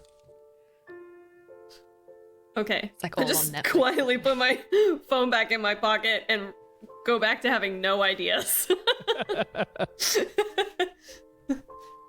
We could wear our pajamas and like well, I was gonna look at if I had any movies, but I don't. Maybe one of us could read a book. I could read a book and I could do all the voices, and then if you close your eyes real tight, it's like we're watching a movie together. What's a movie? I'm sorry, what? That's probably a good place for us to take our break. Sorry, Zagonicus. Oh my god. Sorry, Psychoticus. I'm just sitting here watching the show. It's great. Don't worry. Sorry, Keep buddy. going. Sorry, buddy. But we're gonna take a little bit of a break here. Give everybody a chance to walk around a little bit, use the bathroom, etc. Because everyone's bladders on this show are the size of a dime. We'll be Thanks, what? yeah, we'll be back wow. in This is like just a highly little bit. selective. It's part of the casting process of Table Story, Yeah. actually. How frequently do you have to go to the bathroom? If you have not done so, please make sure you follow all of these wonderful people. Please, follows are free. Go make it happen. You can head on over to tablestory.tv/WAW to do that in a quick way. Click on all their links. Go give them some support. If you want to help them in a monetary way, and you have yourself Twitch Prime or an Amazon Prime that you haven't used yet, consider throwing it their way. Get some emotes. Go support these lovely people. And if you want to help support Table Story, one of the best ways you can do that is to make sure you follow us here on Twitch, twitch.tv/tablestory, and on YouTube, Table Story on there as well. You can sub to us. We've got content in a bunch of different ways that you can absorb into your brains. And if you want to support us in a monetary way, you can head on over to our Patreon at tablestory.tv/pledge. We've got shows in podcast format. We've got podcasts that we do, the Table Story crew. We do sort of like GM podcasts. We do chit-chatting podcasts. So go check it out. It's called Ready to Roll. There's lore drops. There's information about characters. There's character sheets. There's all kinds of stuff, including some artwork by the wonderful Margles that did artwork for this show. So go check it out. And we'll be back in just a little bit. And if you missed it, we've got a teaser that Cola was a part of for PB's new show.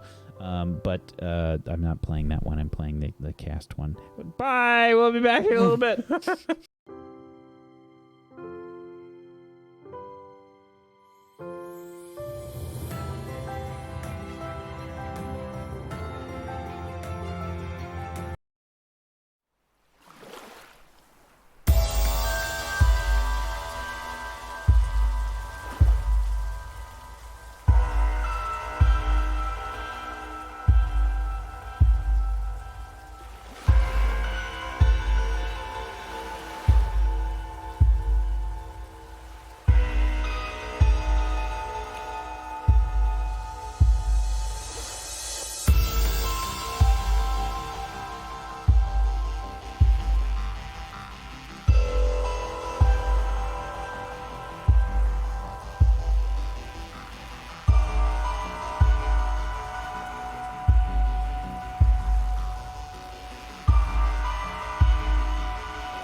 Welcome back, everybody.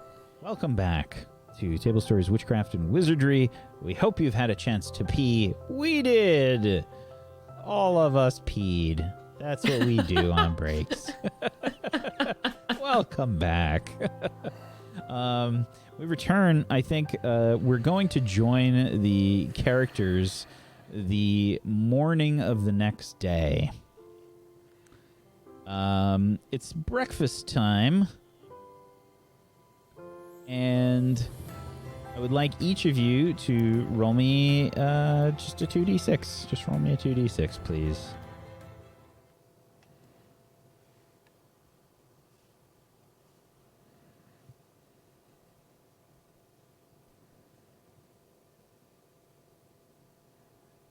Okay. Olive, you're the first one down to the Great Hall for breakfast.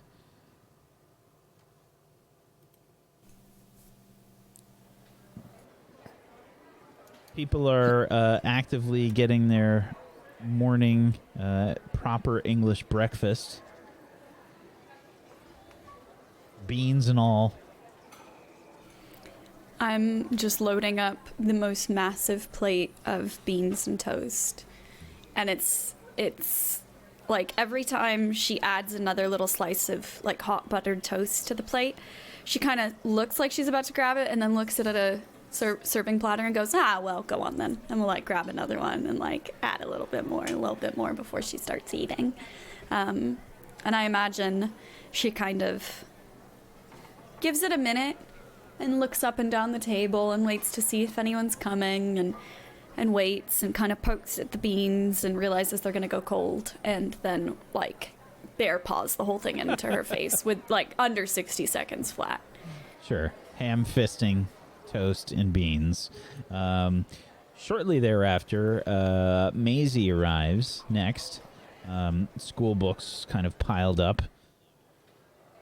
And this is a Tuesday. So let's see what everybody's got in the morning. Looks like the Gryffindors have charms first thing. Ravenclaw has transfiguration first thing. So yeah, you've got your wand and some books and things, Maisie, and you join Olive. Hi, Maisie. Hi. I think I kind of almost sheepishly sit down next to her, like I'm aware that I've upset her and probably think I've made a bit of a fool out of myself, and so I kind of sheepishly sit next to her and just kind of sit down. Hi. And look around and try and find the mushrooms because they cook them in some way that is just like nothing she's ever tasted before. They're delicious. And they're like, I feel like they'd be really buttery. They're like soft but also crisp. Like they've kind of been cooked twice. Like once fried in butter and then like grilled underneath some kind of like super hot grill or something. That this strange combination of really creamy and incredibly crisp, but that texture combination that she really likes. And she just basically gets a bowl, not a plate, and loads it up with mushrooms. Olive's going to grab a piece of buttered toast that hasn't been cut yet, and she's going to pick individual beans out and do a smiley face in the toast and kind of slide the plate down to Maisie. And Maisie pulls the plate along and looks at it and looks at her, and then takes 2 mushrooms off her plate and puts them as like eyes on hers as the eyes in the smiley face. But she does it with her fork, not her fingers. Olive definitely just used her hands. I don't think Maisie cares. I don't think Maisie cares that she used her hands. I think she'd use the fork, but I don't think Olive has cooties to her, if you know what I mean.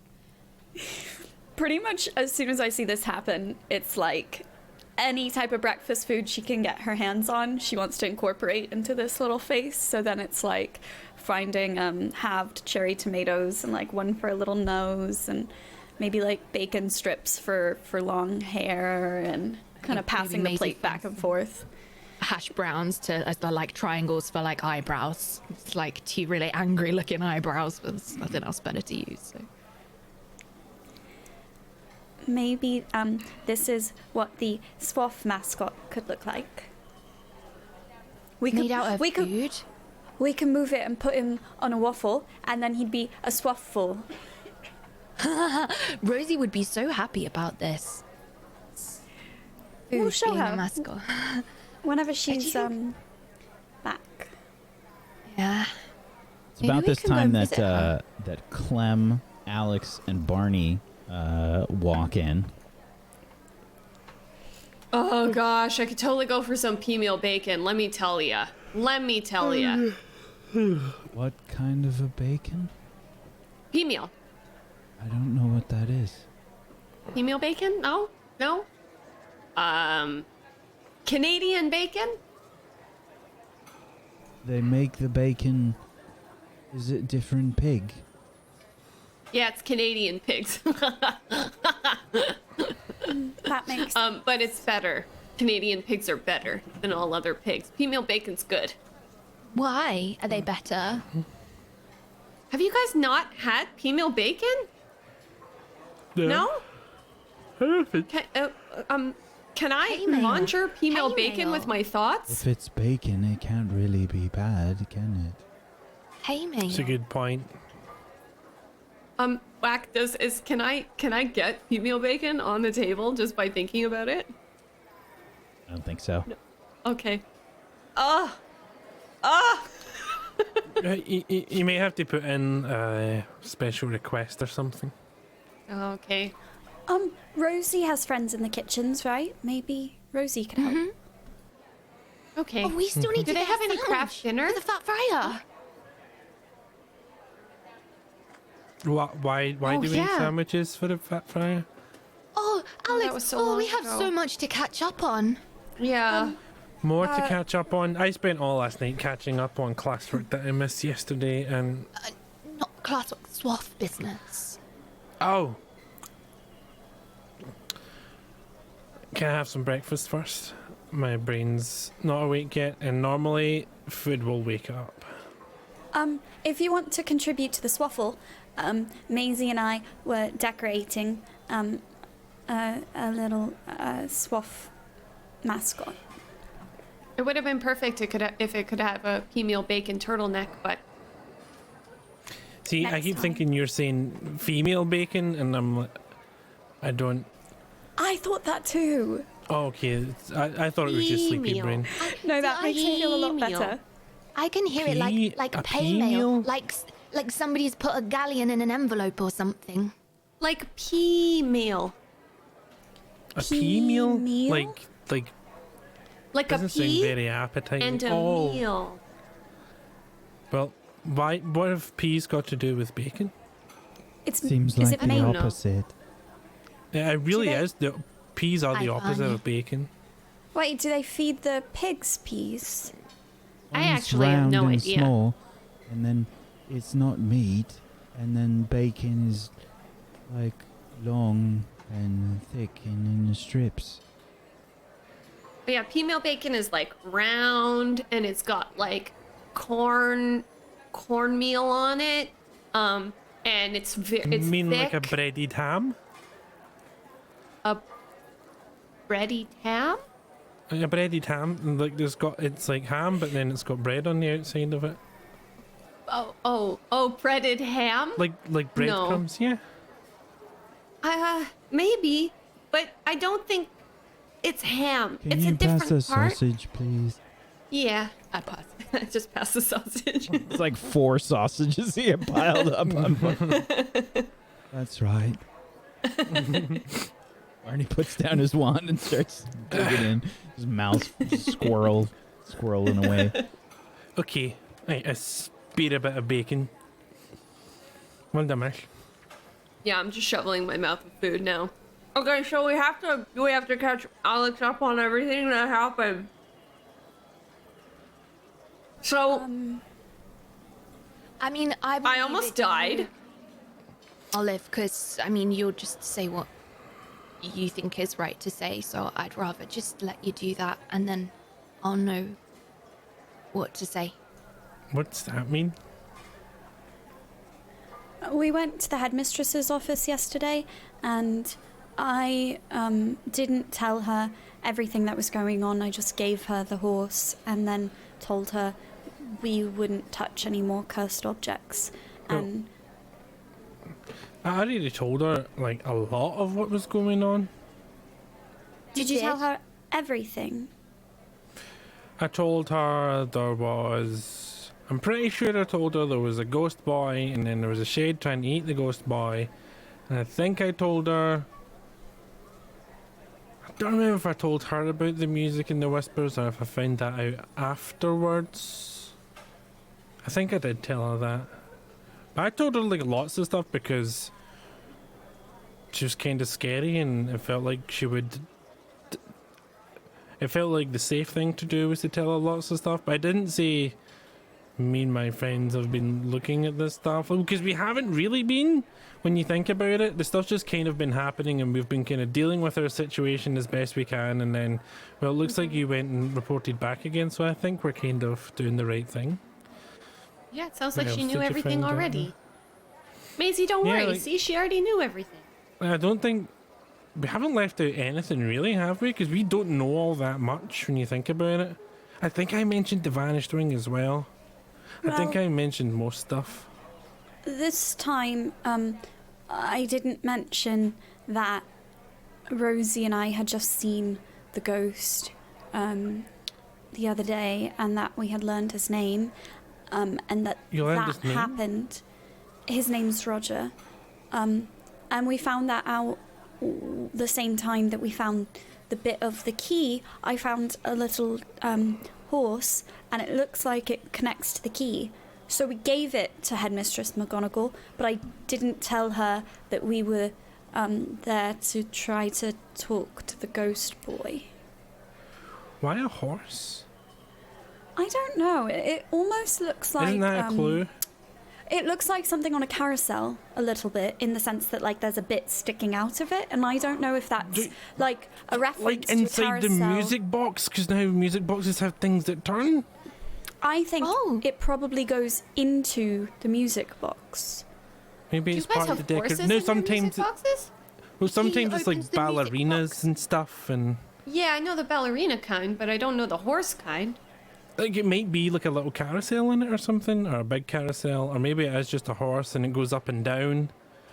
There's definitely something there. Either way, Well, where did you find it? in the library, where there It- should have been a book of records for the year that Roger and the Vanished Wing and everything happened, there was no book there, and instead we found the tiny little horse, and it had some kind of curse or a trap surrounding it to do something to whoever tried to move it, but luckily I didn't touch it. I moved it with magic, and so nothing went. Nothing Just went like bad. the key was? I don't know. I don't know enough about it. But the key had a thing on it, and then that had a thing on it. Do we know where the key was found originally?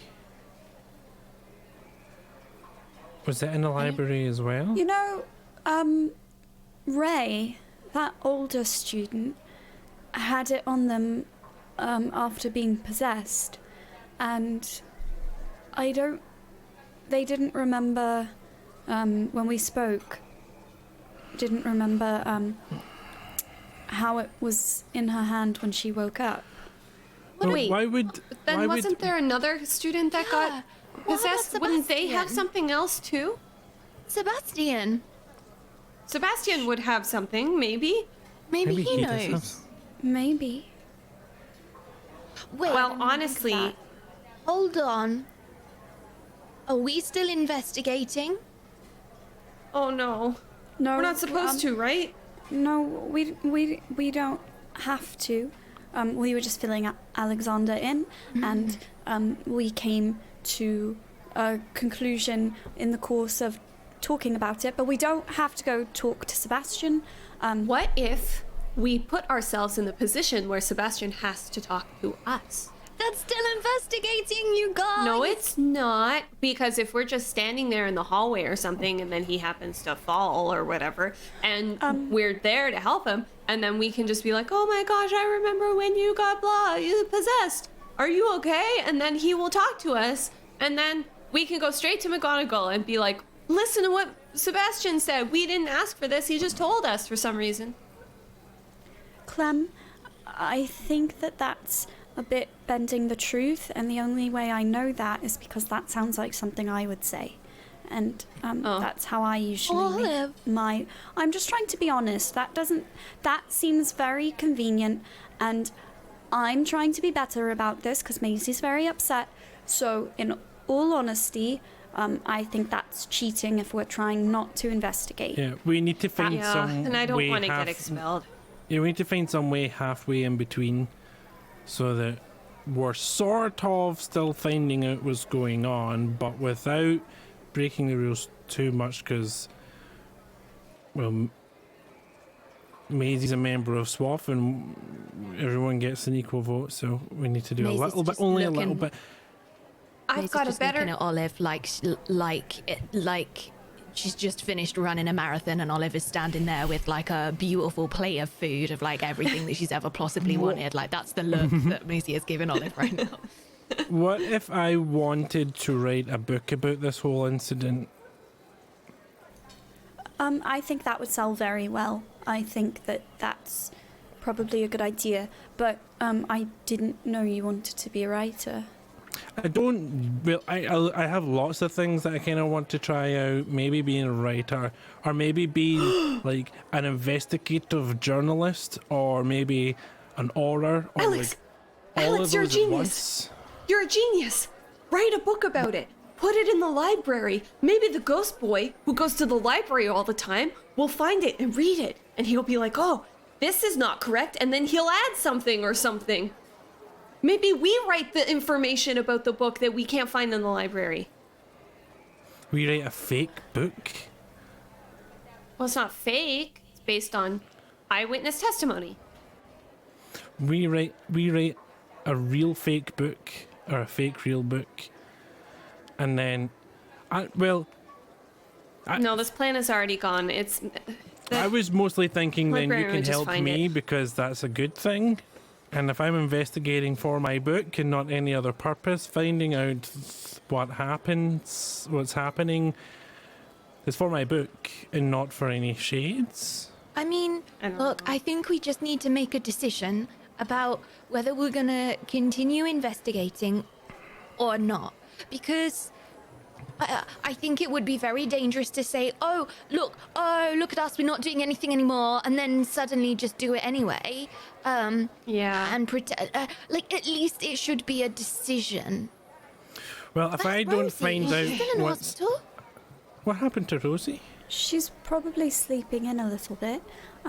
She seemed a bit out of it last night. Just a bit dazed. Not She too got hit by a bad. horse. The Where little did you find a horse. horse? No, the little horse, the music box one. That thing, why was that where the book was? Supposed the book that you needed that was going to be helpful, this thing was that was bad. It sounds like a trap, like someone was like, aha, I'll stop them finding out. But a teacher wouldn't do that. They'd just take the book away and be like, you can't find out anymore. There was only someone who would want... Who would put it there? It was like, I guess we could follow the teachers and find out what they're doing regarding it, and then we could find out information through that. We could dust for fingerprints. I don't know. I think Maisie's right. I think we just need to make a decision. Maybe we should have our very first official SWAF vote. But we can't do it without Rosie. Why would you... what is dusting for fingerprints? I don't Oh, know. it's a thing that Muggle police do. And because now your hands are a little bit always damp, a little bit oily because of your skin. Sometimes you put your... I always thought it was the female bacon. Exactly, and because your fingerprints are they're all unique. When you touch things, you leave them, And the Muggle police have a special dust that they put on things, and it sticks to the fingers, and then they get like sticky tape or something, and they bring it up, and then they go, "Oh, look, this fingerprint belongs to this person," and that's how they find the culprit. Do they walk around with the tape and ask everyone to check their fingerprints? Yeah, they get them to put ink on their fingers, and then Why would they put that, ink on their fingers? so they can then use that and they put that on paper so they can get the fingerprints, and then they put the dusty ones next to the ink ones, and if they match up, then they found the criminal. Wow, Muggles are really weird. Yeah. Really Okay, cool. so let's make a plan. We need a list of all the members of SWAF, right? And then I will create We can't invitations. write that list down though, because then it's I'm traceable. surely there's, like, is there any invisible ink in the wizarding world? I mean, there's 9 of us, right? I mean, I know a I'm just spell saying- that can set fire to the piece of paper and then it would be gone forever. Perfect. Let's Fires. write Let's not do it write here. invitations to everyone who's a member. We're going to have a meeting, an official SWAF meeting, where we will hold a vote on whether or not we will continue to investigate or choose not to continue to investigate. There will be pros and cons presented by both sides. Maisie, you are on the not investigating side. Okay? Olive, you are leader of the investigating side. Hey, we will hold no, a debate. listen, no, the winner of the debate. I think that's too much. I think That's a bit much, Clem. we should just talk about what happened more. Because see, the thing is, that's... I don't know. I feel like we should... Let's not investigate. I don't think we should investigate more, but we should at least figure out what happened. That's the same thing, Alex! Are you sure? Yes, I'm sure. Yeah. But I really want to know what happens and why. And I mean, it'd be even cooler if we get to, I don't know, be the ones who beat the shade and make it go away forever. I mean, it would be wonderful, but also it would be not very wonderful if we all died. And then Yeah, that is we really had bad. to... And then we had to carry on knowing that we could have stopped it if we'd have spoken to somebody who knew a little bit more than we did, or, you know, just worked with them. But Maisie, We are you have working to with be them. honest. Yeah, you have to be honest that, frankly, yes, we don't know exactly what the professors are doing, but so far we seem to have been finding the most information, and we seem to be surprising them with more info than they're finding. I mean, and Yeah. here's the difference, right? They're working full time. They've got a lot on their plates, and we've got all this extra time after classes. So really, but also I don't want to get in trouble either. I don't want to get expelled. You make a good point, though. If you think, what would the professors not know if it wasn't for us? They wouldn't know about the shade. They wouldn't know about the ghost boy. They wouldn't know about the key. They wouldn't know about the music, the whispers, the vanished wing, The horse. or the horse. And that's because of I mean, us. you're right. I mean, I you're mean, I right. think when you think Maybe about we it, could. we are leave helping everyone, the fellow students, and the ghost boy. And you said his name was Roger. How did you find out his name? I asked, but this time I think it must be quite lonely being lost in, I don't know, ghost state. Where did you see him? He's the wife Olive. He just seemed very happy to see the same person more than once. I think maybe he goes years without making any friends, and he seemed a bit comforted to remember me. But it was, I saw him in the library with Rosie. That was where. So we should do some studying tonight in the library. Yeah, it's not really our fault if we just happen to be in places where things happen. And I we can have a check out question. where. Okay. I just, going back to what you just said a second ago, Alex, with the curse or whatever it was, where the book was supposed to be, if that's a spell that's like a more advanced spell, does that mean that a grown-up did it? Like... Hey, don't forget, we have flying class today, and we have astronomy tonight. Oh, right. Oh, you don't have that today, do you? It's just me. Well, we can go to the library in between. But you do the curse. I mean, I would think that would either be, either it was already cursed and then someone put it there, or someone took it and cursed it and put it there. But then that person took the book. Did you tell the librarian? Because she's angry about lost books, right? No. Well, when we go tonight, we can look for that book and then say, this book isn't here again. And then she'll go, what? So, then we can find out who last asked for it and we say, we'll go get the book from them. And then we go to them and we get that book and bring it back. And then we put it back and the librarian likes us, and that's all we'll do because we're not investigating. But we might ask them some questions about why they got the book and if they put a thing there and why that thing was there and if they cursed it. And maybe. But that's not investigating, that's just clearing up the reasons why the book hasn't been returned yet. I mean, I think it would be a good idea if we all got together with all of the members of SWOF and we talked about this. At least talked about it. And then I agree. if everybody wants to investigate but me, then I will help investigate. That's okay, I understand, because, everybody is wrong sometimes, and I don't think you're wrong. To find out too. I just want everybody to be safe as well. Well, But Maisie, I think sometimes there's safety in numbers, and you're a good witch. So if you're with us, then we're safer. That's true. Also, nothing ever worth doing was easy or safe. You know? Like, if other people are in danger, then the people helping the people in danger are also in danger, no matter what. We're in danger anyway. There's a shade loose about the school, and the quicker we get it done, the safer everyone is. And we've found out more than any of the teachers have. I know because we're first years and we're supposed to be just students, but if you look at the facts, I think we're currently the best investigators in Hogwarts. And that's you included, Maisie. What kind of facts would those be? We found out more than anyone else. Yeah, but the fact that a shade exists, that's a fact that we discovered.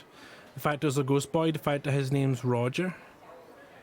The fact that he's happy to see Olive, apparently.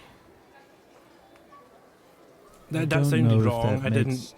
Everyone a good investigator. Well, when we solve it, then we'll be the best investigators. I think we're close. We got a horse clue now. Just I be don't know. careful. We can have the SWAF meeting in the library.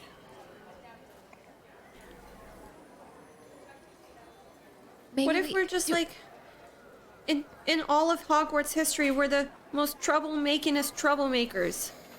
Well, I don't think we're a patch on Harry Potter. I don't know and who then that she looks is. around to see if she can see. To see if she can see Lily. I don't know who that is. Lily would probably be there. You can give me a note of something.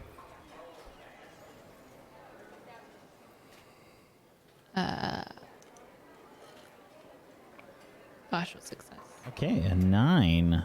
A 9 on a notice something allows you to ask one question from the notice something list.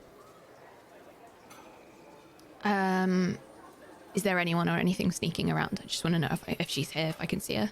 Yeah, it looks like she's grabbing some food. It's almost time for your first period. I don't know who that is. Maisie. That's Lily's dad. He's kind of like I can't even think of a good Muggle equivalent. He's an amazing seeker. Ooh. Is that a... Do you not I'm have assuming any that's a Quidditch thing. famous people as Muggles? We, Yeah, I mean, we we've do, got but loads. none that were like child heroes. Kind Child of. hero. Maybe he's kind of like a wizard Greta Thunberg. So, Oh. a wizard who? Was he like... Did he fight for a cause? A very good one. I think there's some books on it. There's loads There are of books on Lily's dad? Yeah. There are lots of books. Whoa. There- I there- have one. I can tell you all about it if you'd like. There's some, Yeah. it's real. If you're looking for inspiration for like pretty cool wizards, then Yeah. You know what I started to hear too from some of the older students? Some of the older students were talking about Lily's other brother. James the Git? No. Albus Severus. Oh, the one that's in Slytherin? Slytherin. Yeah, he's friends with the Malfoy older student, and people are saying that the Malfoy boy is the heir of Voldemort. Who's Voldemort? Yeah, would we know as characters, like those of us who aren't Muggle-born, would we know about Malfoy? The Muggleborns know, but you can. I read about that. I'd say you have a +2 forward. To know who he is. Yeah, Muggleborns will have a. Well, you have Wait, a. Wizardborn? Wait, what? Muggleborns wouldn't know, right? Yeah, like I wouldn't Muggleborns know. would not know. Yeah. But Yeah, okay. you get a penalty basically. That was part of the deal with being a Muggleborn. Right. What is the actual rule? Because this is wizarding history. Yeah. But this minus particular one thing, forward. the wizards among you would get a +2 bonus, I think.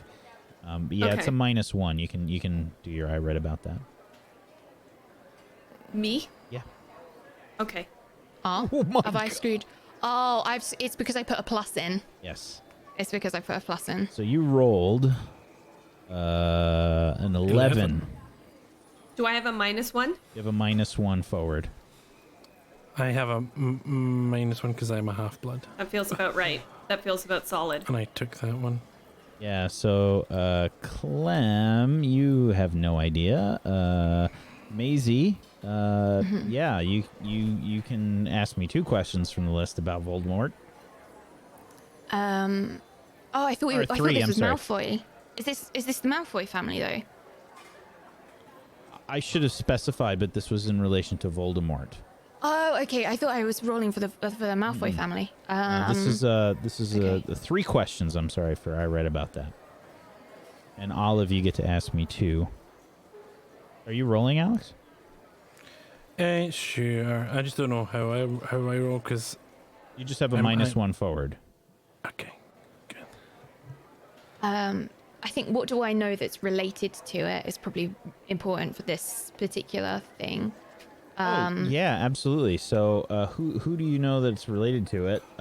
Yeah, this is a story. I mean, this is an epic story that was told about Harry Potter, and a lot of the finer points, a lot of things that we know as Harry Potter fans weren't told in the books. So, like a lot of the nuances and a lot of the little details between Ron, Hermione, and Harry. But the gist of it, yeah, you know, absolutely, you know about Voldemort and his relation to Harry Potter. Okay. And I was gonna say, is it dangerous? But I also kind of feel like that's really obvious. I think what does it do? Yeah. Okay. So yeah, Voldemort essentially was regarded as one of the most dangerous dark wizards that ever lived, and by a lot of wizards, the most. And I think where is it from? It's an interesting one.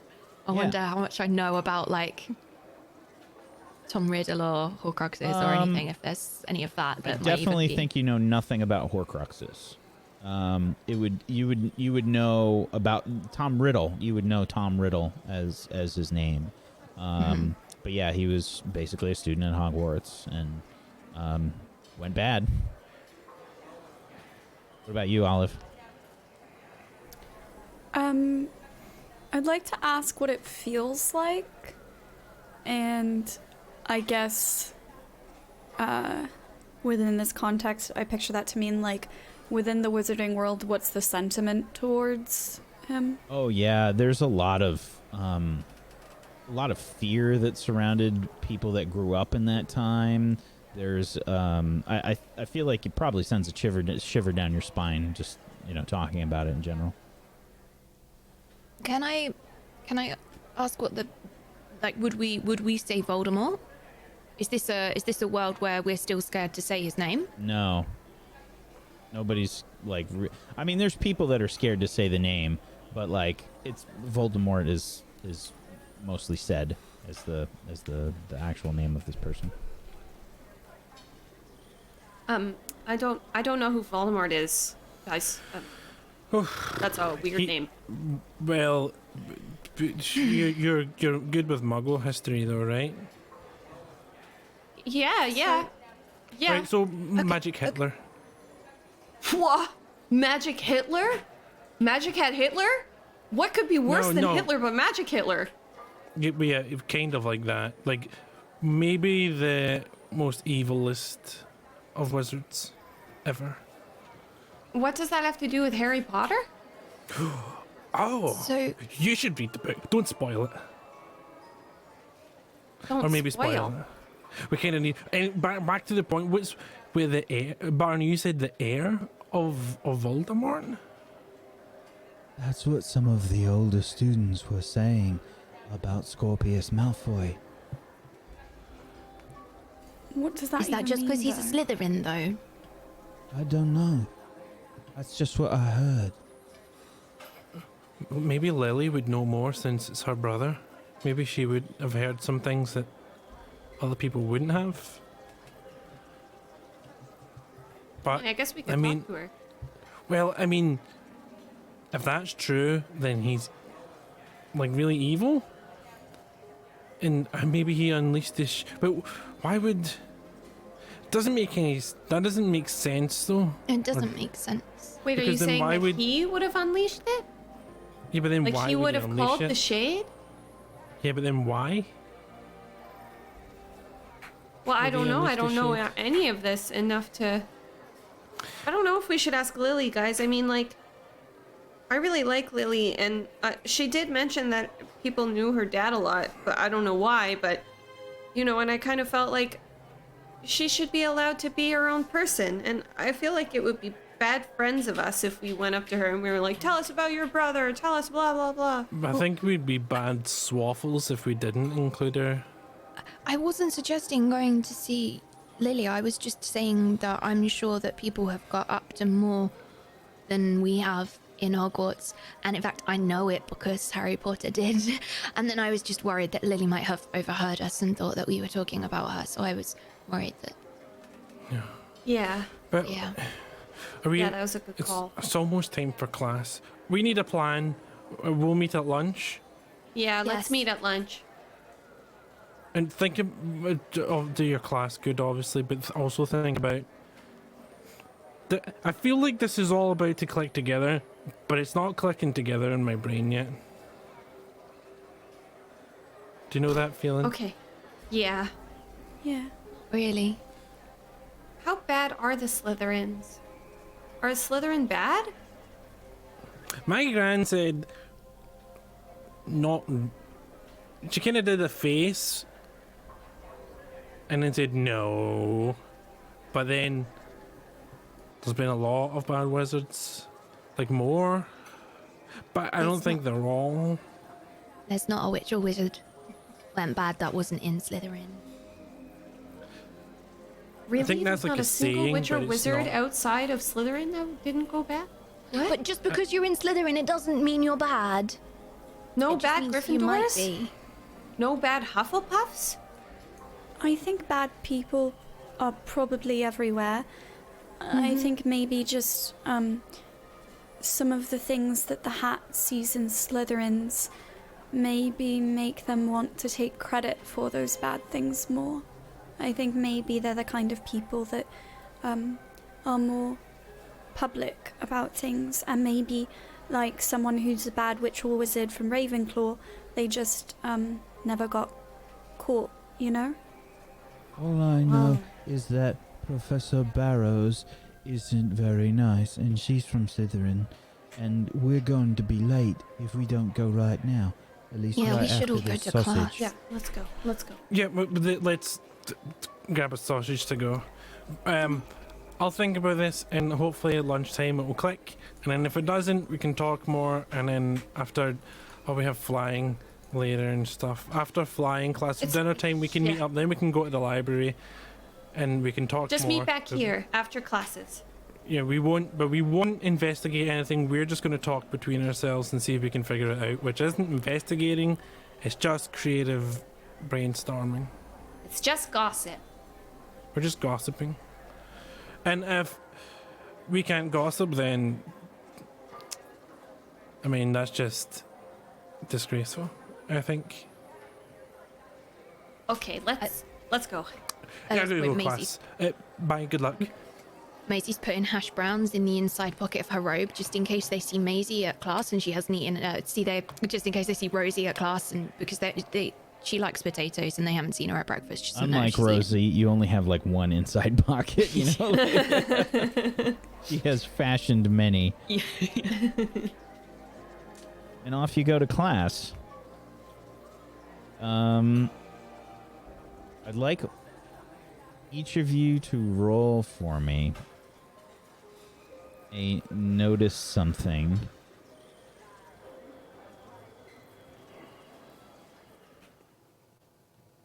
Is this with any relationship? Nope.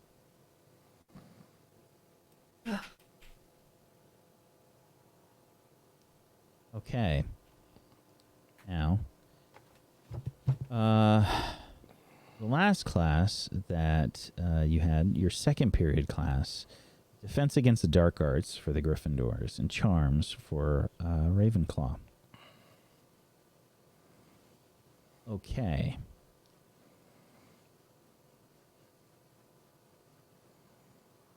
Maisie, you've rolled a 12. Mm-hmm. As you're leaving Defense Against the Dark Arts with Clem and Olive,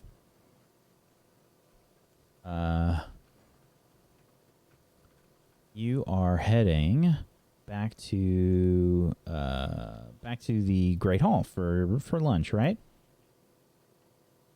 Yep. Okay.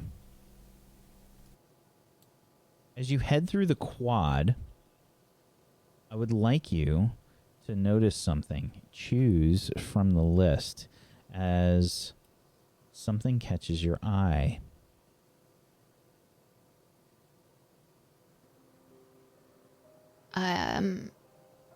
What did it look, smell, sound, feel, or taste like?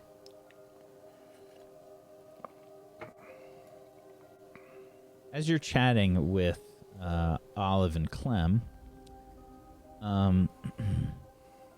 in the quad, you notice that I would say, let's put this up.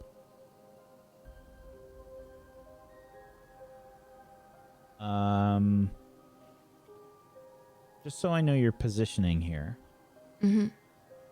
Do you go straight through the center of the quad, or do you go around underneath the, like the stonework and whatnot? Bear with me. Let me just open this up properly. So we're going from... You've gone across the suspension bridge from Defense Against the Dark Arts, and you're making your way through the quad towards the Great Hall. Which way do you go? Do you go across the grass? Yeah, I think I'd go across the grass. Yeah. I think I'd go through the quad. I wouldn't go straight across the middle. Like, I'd probably hug the wall a bit, like try and avoid all of the crowds, but I'd go through the quad, yeah. Okay.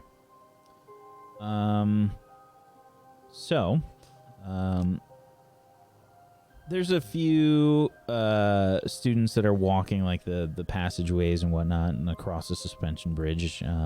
It's the general sort of like busyness. But you feel an intense cold. It's like the temperature dropped like 20 degrees Celsius. And who am I with, Clem? Clem and Olive. I think I just stop. Like, maybe they carry on walking or something. I don't say anything. I just stop.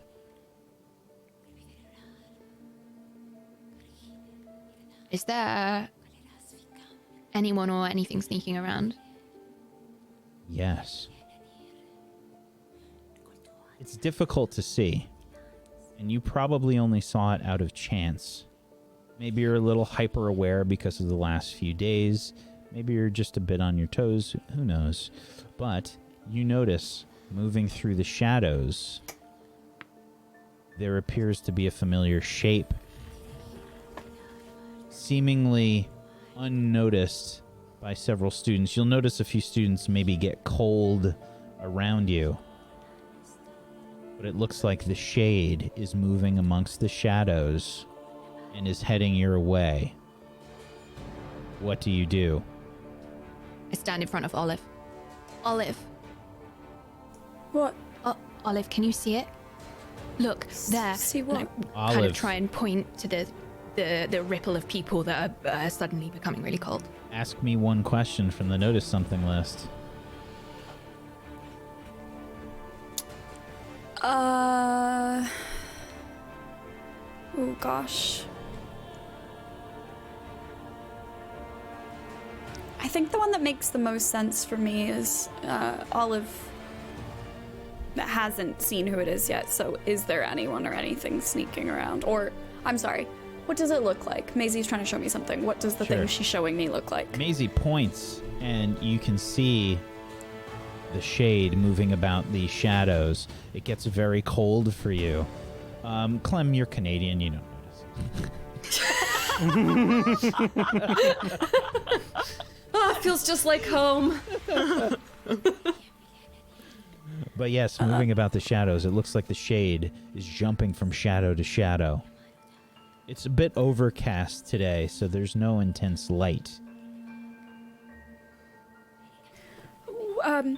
Alex, you're a bit behind them coming across the suspension bridge. She came from basically the same area generally, just a little bit further behind. And you're with Barney. You also get to choose two from the list.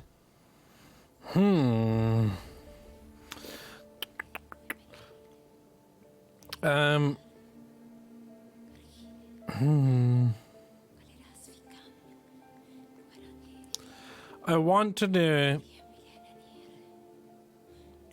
Keep in mind you're a bit behind the group. Yeah. What you Yeah. think you would notice.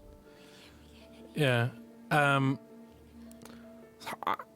I'm guessing it caught my eye. So I want to definitely go. What is that? So, what did that look like? Yeah, you notice that you think it was the shade. And it Okay. was just a strange coincidence. You maybe saw your friends and you were looking in their direction, and nearby you were just able to see this. Yeah. I wondered, did it seem dangerous? So was it It looked like it was Acting as if it was advancing going- towards them. towards them? Yeah. Okay. Wand out. And I'm rushing over and I'm ready to cast Limo Sportifico. I just want to I want to get to them first as I'm in range. Yeah. So Quick and quiet.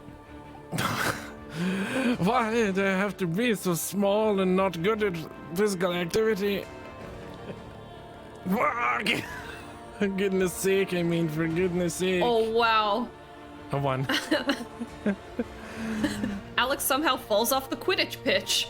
He's not even there. I just get so Tumbling off the panicked by suspension it. bridge. I just get so panicked by seeing it that I rush. I'm like, oh, yeah. So I just like wand out, like get it caught in my cloak and like start stumbling and oh. Yeah, it's awful. You sort of like start to trip on your own cloak, and Barney goes tumbling with you, and you just kind of face plant on the suspension bridge. Maisie, Clem, Olive, what are you doing as the shade gets closer to you? Did we hear this? Do we know he's there? No idea.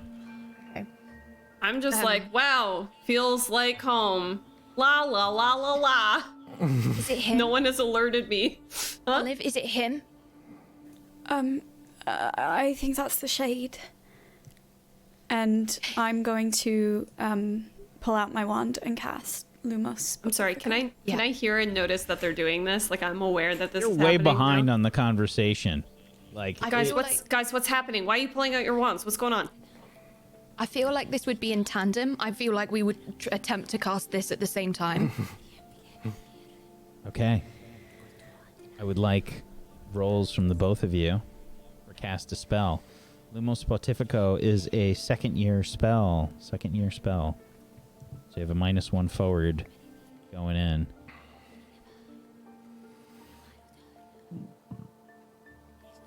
Ooh, that's a 5 and a 9. Okay. Starting with Maisie. Maisie on a fail for cast a spell. Spell rebounds and the caster takes a condition. For each year past the current year of the spell they attempt, add another condition. You take 2 conditions. Mm-hmm. What do you take? And how do you think you fail here? I think I actually went for it really boldly. It's the same spell that I really struggled to do before. But actually, I think she's one of those people where in the moment, in the time, like none of that mattered. She was just there. She was trying to do it. So I actually think she went at it with like really good execution or something like that. But then saw something out of the corner of her eye, which instead of the point of the wand in the right direction, it went slightly off to the side. Mm-hmm. It just kind of like pointed slightly off to the side. And as the wand came back to her, I'm going to try and get a camera and do it. As the wand came back to her, she ended up kind of like half casting it below her instead, like on the floor, I guess. And I think she definitely injured herself. I think her left foot is something's happened to it. It's in a lot of pain. And then I think immediately upset because she's not able to help. She's not able to do anything. Like, she's failed at what she was trying to do. Olive, you've rolled a 9. Which 2 from the cast a spell list, as you see Maisie sort of tumble and fall, her spell backfiring, which 2 side effects do you take as you roll a partial success? I will take the side effects of someone or something is alerted to the casting of the spell. I think Maisie and I are doing this in tandem with each other, and we've both been quite loud about it, and especially with what's happening and, with a member of our party trailing so closely behind us. I think maybe this draws someone's attention, hopefully. And then I would say...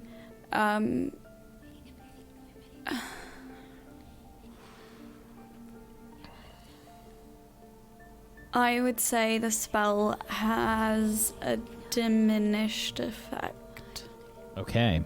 So, when you try to cast the spell, maybe it's a little too intimidating, and your spotlight, I think, is just kind of like a much smaller sort of a beam of light that juts out. It's more of a cylinder as opposed to a cone. And you looking at Maisie as she falls, and You cast the spell, and you see like you hit part of the shade as it's getting closer, and you hear this sort of recoiling sound. But it approaches Maisie as she falls to the ground into one of the shadows nearby. Clem, you see all of this going off now. Alex, you're standing up. You're sort of getting Barney off. He says, "What are you doing? What's wrong?" Shade. Right. Where? I think Dagger. My way over. I think I missed the class where they taught us how to do this spell, right? I was not there when it happened. Correct. It was, I believe it was Rosalina, Maisie, and Olive that were there for it. Or no, Alex was there. Alex was there. I'm just gonna run immediately to Maisie and join her in the shadow and just like try to help her up physically. Yeah. Maisie, oh my god. My foot. The shade gets closer and closer to you, Olive. Your beam of light, you're trying to point, but you've hit it once, and it jumps into the shadow where Maisie and Clem are. Alex, Yeah. I need another roll from you, please, as you try and do something. What do you do? I'm trying to cast Lumos Specifico. Cast a spell, -1 forward. Come on, spells. A 9. 9. There are 2 side effects. What are they? Okay, I think because it's close to everyone else and I'm panicking, someone else is going to take a condition from it. Okay, who Because is I'm that? yelling in panic, the other players choose, so you guys get to choose who gets... I would say between Maisie or Clem. Yeah, because it's down at them. I mean, I'll take it. Okay, what condition do you think you take? You're hit by this basically like a spotlight kind of effect. Oh, it just occurred to me that I am already currently dazed and probably have been for this entire campaign. You slept. Can't wait right, till you so guys meet Clem when she's actually normal, because this has been dazed me the whole time.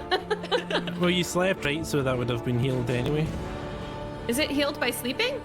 No, you need to Conditions, spend huh? the night in the hospital Yeah. ward. Oh, in the hospital. Yeah, I don't think I have. I will take... I was going to say, if dazed makes the most sense, I'm happy to take another condition. No, I think I can take injured. Right. Yeah, the light blinds you and you bump your head off something recoiling or something. The light hits me. I'm already like rushing to Maisie's side. I just fucking eat it and then right next to her. Yeah, and I yelled the spell, and I'm like... What was their So second? What was your second think- side effect? Lots of people are alerted to the casting of the spell. Oh yeah, you can hear people all around you like, "Hey, look out! Look out!" I've got this spotlight, man. I'm trying to, like... Spotlight lands on the shadow by Maisie and Clem. Maisie, as you're on the ground, you can feel like a hand is grabbing your ankle, and it's so cold. It's so cold, it feels like ice. And it just burns you for a second, like when you touch like a bare ice cube or something to your skin. And you can hear it say...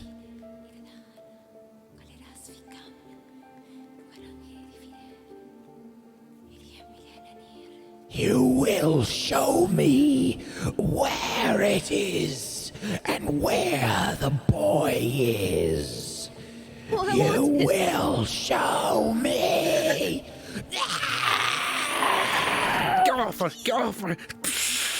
Alex is blasting the spotlight into the shadow, and you see this shadow spread out as if it's hit, and as if a sort of a gaseous form was blown from the center.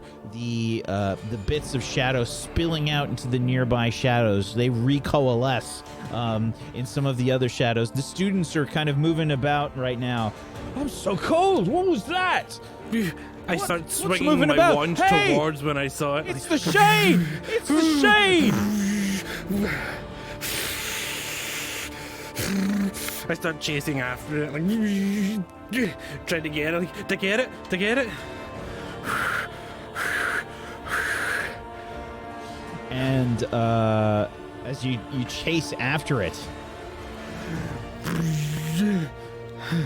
Okay, wait, run away! It's a shade. the shade keeps melding between shadow and shadow. You hear a few other students, Lumos! Lumos! Trying to cast Lumos. The shade recoils and rushes away. Maisie, are you alright? My foot. Maisie, are you okay? I can't feel my foot. Are you guys okay? Did you get anybody? Someone get help. Someone I call wanna- help. I want to Alex, look well and see if done. there's a prefect around us. Yeah, one comes rushing over to you. It's looks like a Hufflepuff prefect. This is Amber Barrows. She has a lean body, fearful eyes, and a tough face. But she sort of like rushes over. She has her wand out and she says, "Is everyone okay?" Oh, No, no. Something happened. I think our friends are hurt. Well done, Is Alex. that the shade? Alex, you did really well. I can't stop breathing. Just keep breathing, it's okay. Hey, someone get grab- the professor! Someone get the professor! Get the I'm gonna grab headmistress! Alex's hand. And I think in the process, I probably pull him on the floor, but I don't think that's a bad thing. It's okay, Alex. It's okay. You did really well. Keep It breathing. was It's so okay. scary. I saw the shade was trying to eat everyone, and I didn't want to, and I cast the spell, and it was. You did really well. Oh, I don't like it. It's okay. Maisie, you feel really strange. I would like you to please tough it out. And you have -2 forward for this.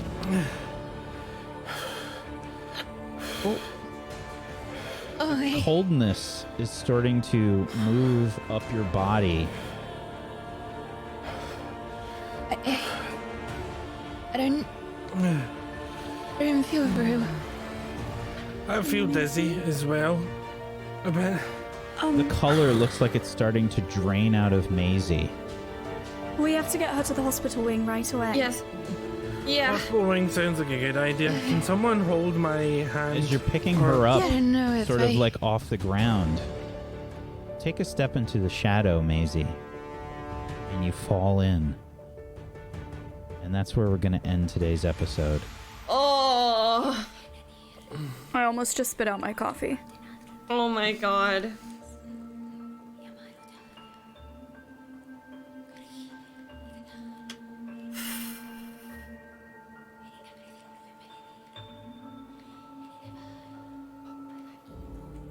Good session, everybody. Good session. Also, I'm so sorry. I'm so sorry. I'm so sorry. I did not even know until chat was like, there you go. And I was like, what are they talking about? I absolutely didn't. I'm so sorry. We need to recast learn me. to blend it into, for goodness sake. Listen, put anyone in this wig. They're what I fine. do. It's fine. Just recast me. Get the wig. I'll ship it to them. They can Don't put worry, it I've on. already asked PB. It's fine. I know. I knew it. We got to start keeping score. We got to start keeping There's score. no score. It's just Margles every time. No, Zagaticus did it too this episode. Really? Yes. Yes, That's but how blind I am blended to in- it. I didn't hear. No, I blended didn't it hear it. into, for goodness sake. You see? No, it wasn't. It was I'm well like oil practiced and at water. this. I didn't hear it. I didn't hear it. See, it worked on some people. It's when I rolled that one. I went. I said fashion. Yeah, there you go. It's another F word.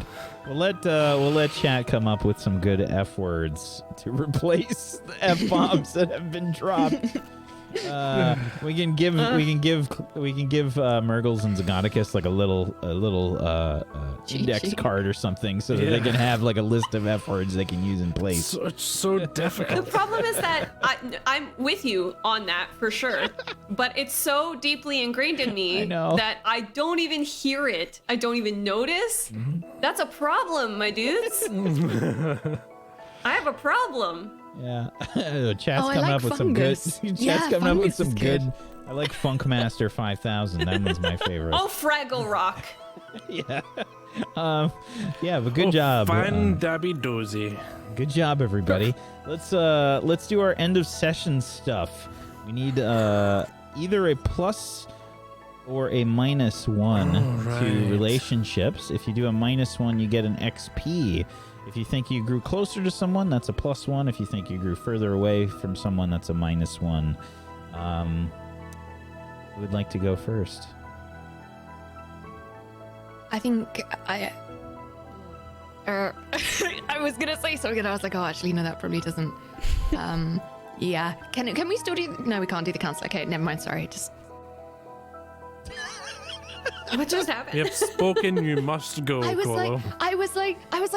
I grew closer to Olive because I wanted to stand in front of her, and then I was like, yeah, but then we had this massive falling out. I was immediately going to give her my +1, and then I was like, yeah, should I give her my -1? And then I was like, oh, I should probably give it to Rosalina because she's not here. Oh, wait, no, we're not allowed to do that anymore either. So now I've just bamboozled myself. And my +1 is going to go to Alexander because he did shade. Yeah. Yeah. Alrighty. Well said. Sorry.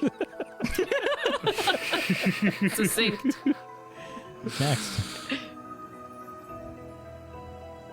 Wow, scaredy cats today. I'm just trying to think who he's gonna go to.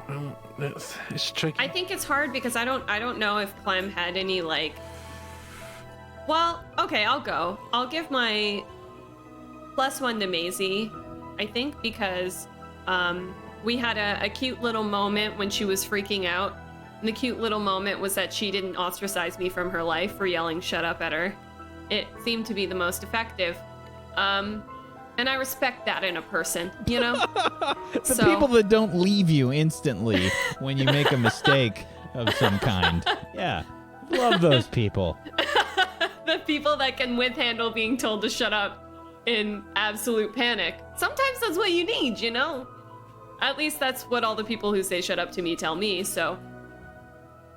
That's a joke. what I need a lot of the That was a time as really well. dark joke. I'm fine. Who's next? All of my F-bombs are a cry for help. I'll go next. I've been back and forth. I really can't tell if it's a +1 or a -1 to Maisie because they had a big misunderstanding, and I think in a way, especially when you're a kid, that simultaneously makes you feel farther from people but also closer, because if you can get through hurting someone's feelings without knowing it and then still be friends, I feel like it kind of bonds you more as kids grow up together. So I'm gonna do a +1 for Maisie, but that hits a 3, so it'll just reset to a 0 now, right? Correct. Okay. Okay, I think Clem gets my +1 because let's go. Someone hold my hand, and Clem was like, hand holding, count me in. Like right away, no questions asked. Like, I'll help you out, broski. So, and you were at a -1, so now you're at a 0, which feels more like how it should be. I don't think we should be in negatives anymore until someone's Yeah, because as we has all a hissy know, fit again. relationships as a child never go badly, ever. Never, not once. Always positive. No one says anything I feel like- stupid, ever. Nope. We're not in the stupid zone yet. That's coming up next, probably. I very Puberty. nearly. As soon as puberty hits, the Yeah, oh, stupid yeah. is like, We're still cute and wholesome. I nearly gave it to Maisie because she's like, "Don't investigate." And my brain's just like, "Investigate everything." But then she was kind of like okay with compromising. I was like, okay, not yet. But you're on thin ice, so you watch yourself. Classes and school time. I would like each PC to please make a 2d6 plus mine to see how well you did in class to the next session. Oh, wow. Who gave me this luck today? I will say that Maisie's new nickname of Maisie -1 is just awful and mean. Why did you self-impose that on yourself, Colo? Oh, come on. Fandabby dozy. Alrighty. So, what this does basically, if you haven't seen the show before, is this is points for the House Cup. See how well everybody did until next session. We had our first rolls from the Gryffindors. Maisie with an 11 earns 10 points for Gryffindor. Clem with a 3. That's a fail. Is a -5. Yet Olive redeems things with an 11. I feel like you have either paid off someone at Roll20 to change your luck. Their little like BS luck thing that they've got, like their little switch, they can just turn your rolls from bad to good, has been activated. Need I remind you, I rolled a 0 today. Yeah. So, you know, it today Fair. has been... I failed a couple times. Fair. So this will Just be throw us off the path even further there. This will be a +15 for Gryffindor overall. So this is 87. Hufflepuff. Rosalina could not join us today, so I will roll. I will choose 2 dice at random from my big pile of dice. I will even include the other giant pile of D6 dice that I have as I drop several on the floor. To select a completely random one, we have a giant pool of dice to choose from, and I choose these 2. Okay? That's a 7 to start for Hufflepuff. That's +5. And a 5, that puts it at 0. And that's cocked. Roll that. That's a 5. So, back to 0. Oh, I'm Just so wow. sorry. I'm sorry. Wow. First it was the Slytherins, now it's the Hufflepuffs. All right, Ravenclaws. Alex starts things off with a -5. And then I will choose the die. I'll choose these 2. Okay. Got a purple and a red one. And that's a 5. That's another -5. And a 6. That's another -5. I'm starting to believe that your dice are like not. Are they weighted?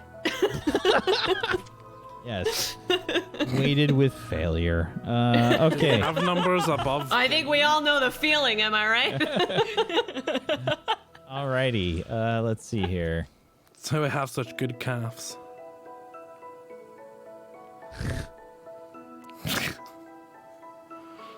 Okay, here we go. Last rolls. This is for Slytherin. I chose 2 of my weird dice.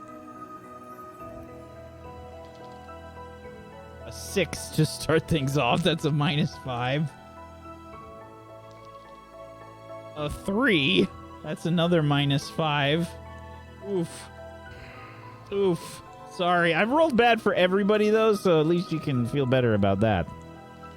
At least we can say your dice don't work across the board. And a 12. And a 12. So that just keeps us even there on Slytherin. Staying at 50. So again, the totals. Ravenclaw in the lead with 95. Gryffindor with 87 in second place. Slytherin with 50. And Hufflepuff at 0. Hufflepuff at 0. Ouch. I did not roll well for those house points today. Sorry, everybody. Sorry. But again, it wasn't that, yeah.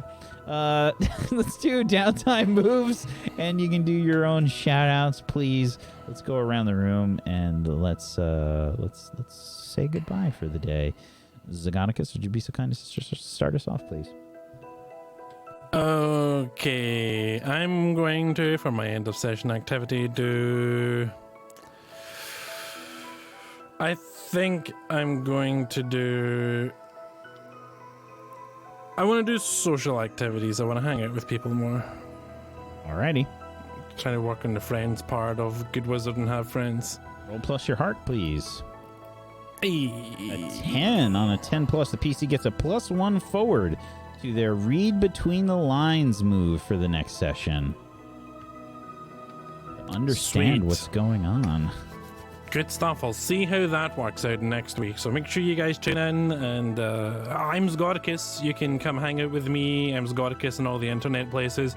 I discovered something called an AI dungeon recently, and it's an AI that generates a dungeon for you. And it's, you know how it is when AI generated stuff? It's ridiculous and it's hilarious. So I'm thinking I might stream some, and you guys can be in the chat and be like, okay, and I'll be the narrator, and then you guys can say, well, we'll say you take off the orc's clothes and seduce it, and then we'll see what the AI comes up with, and it should be a laugh. Like, you can type in anything, and the AI will just... I tested it out earlier, and it can get pretty wild.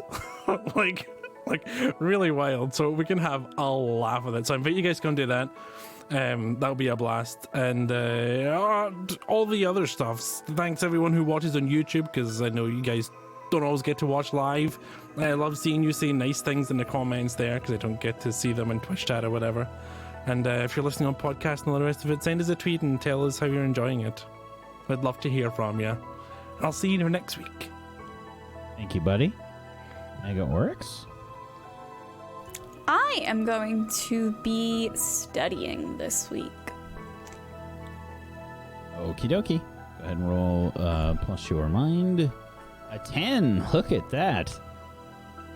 You get +1 forward to your I read about that rolls for the next session. 2 big rolls. Very nice. Should come in handy.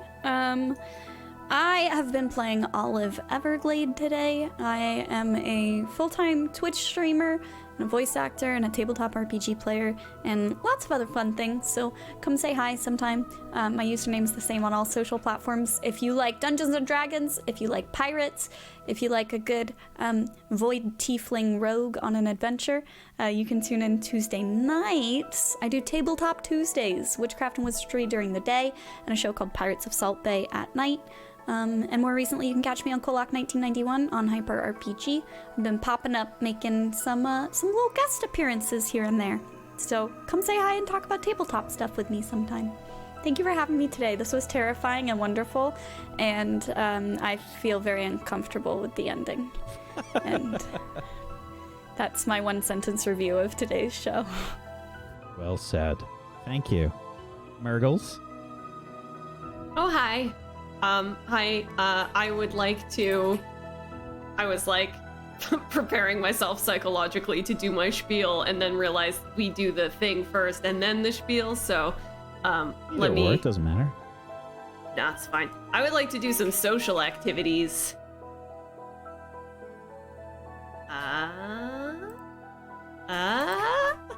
Okay. You rolled a 7 with your heart. That Yes. will be a +1 or a -1 to a relationship. Okay. I would like to add a +1 to Alexander. Excellent. So, where can people find you for all the stuff and the things? For all the stuff and the things. Well, so I recently am getting back into streaming. So I have a new schedule, which is crazy exciting because I'm committing to a schedule. So that's great. Mondays, Tuesdays, and Thursdays, you can come hang out with me while I do some art. Specifically, I'm making an animated film from start to finish, which is super cool and probably will take the next 12 years of my life. So come and watch me slowly deteriorate into madness. Yay, animation! Yay, animation! It's way harder and more time consuming than you could ever imagine. And confirm. Yes. But so far it's been pretty fun. So I'm riding on that gas right now. So you can find me here at Margles, twitch.tv/Margles, and also on Twitter. And yep. Thank you so much. I've been playing Clem today, and it's always a pleasure. And I apologize again for my language. Should be ashamed of yourself. Oh, I am. I know you are, and you shouldn't be. You made a mistake. It's fine. But you have admitted to having gas, so thank you for that. So much of it. I would like to play some Quidditch. I think the same theory as last week, in that the staircase kind of freaked her out a bit, I think, and she's Quidditch mad, got to Hogwarts, and then suddenly hasn't really been playing any of it, and she suddenly realized that and probably needs to do that. Does my Whack, we did this last week, and does my +1 to Quidditch rolls also count for this? Because Yes. I rolled Quidditch. Okay, Yeah, absolutely. So, okay. And just out of interest, I don't have the house benefit about body rolls, but just out of interest, would that stack as well? So at the end of the session, could I say I want to use my house benefit and get +1 to my body rolls? Yeah, absolutely. And It's use yours the to do. previous and Yeah, use the- definitely. That's Okay. what it's for. I mean, it's for you to use however you see fit. In that, as long as it's a roll that's related to that, it's fine. Oh, wow. Oof. Oof. That's a 6. Unfortunately, that Quidditch practice did not go right. I think we might have fallen off a broom this week. Hi, I'm Golo. And I still don't know how to do an outro. I'm a full-time streamer on Twitch. You can find me on YouTube as well, and social media platforms in general. Hello, it's Golo. That's me. I like space and open world adventures. We've been playing a lot of the very naughty game Breath Edge this week. And somebody told me it was like a 10-hour playthrough. I think I'm on about 19 hours, and I don't think I'm even halfway through. So, playing it the Colo way, as my chat would say, i.e. entirely wrong. But having a lot of fun along the way. And I'm moving house next week, so I won't be here, but I will be back the week after. So, I'll see you guys then. Thank you very much. Definitely had nothing to do with what happened at the end of the episode today, because I knew that you would not be here next week.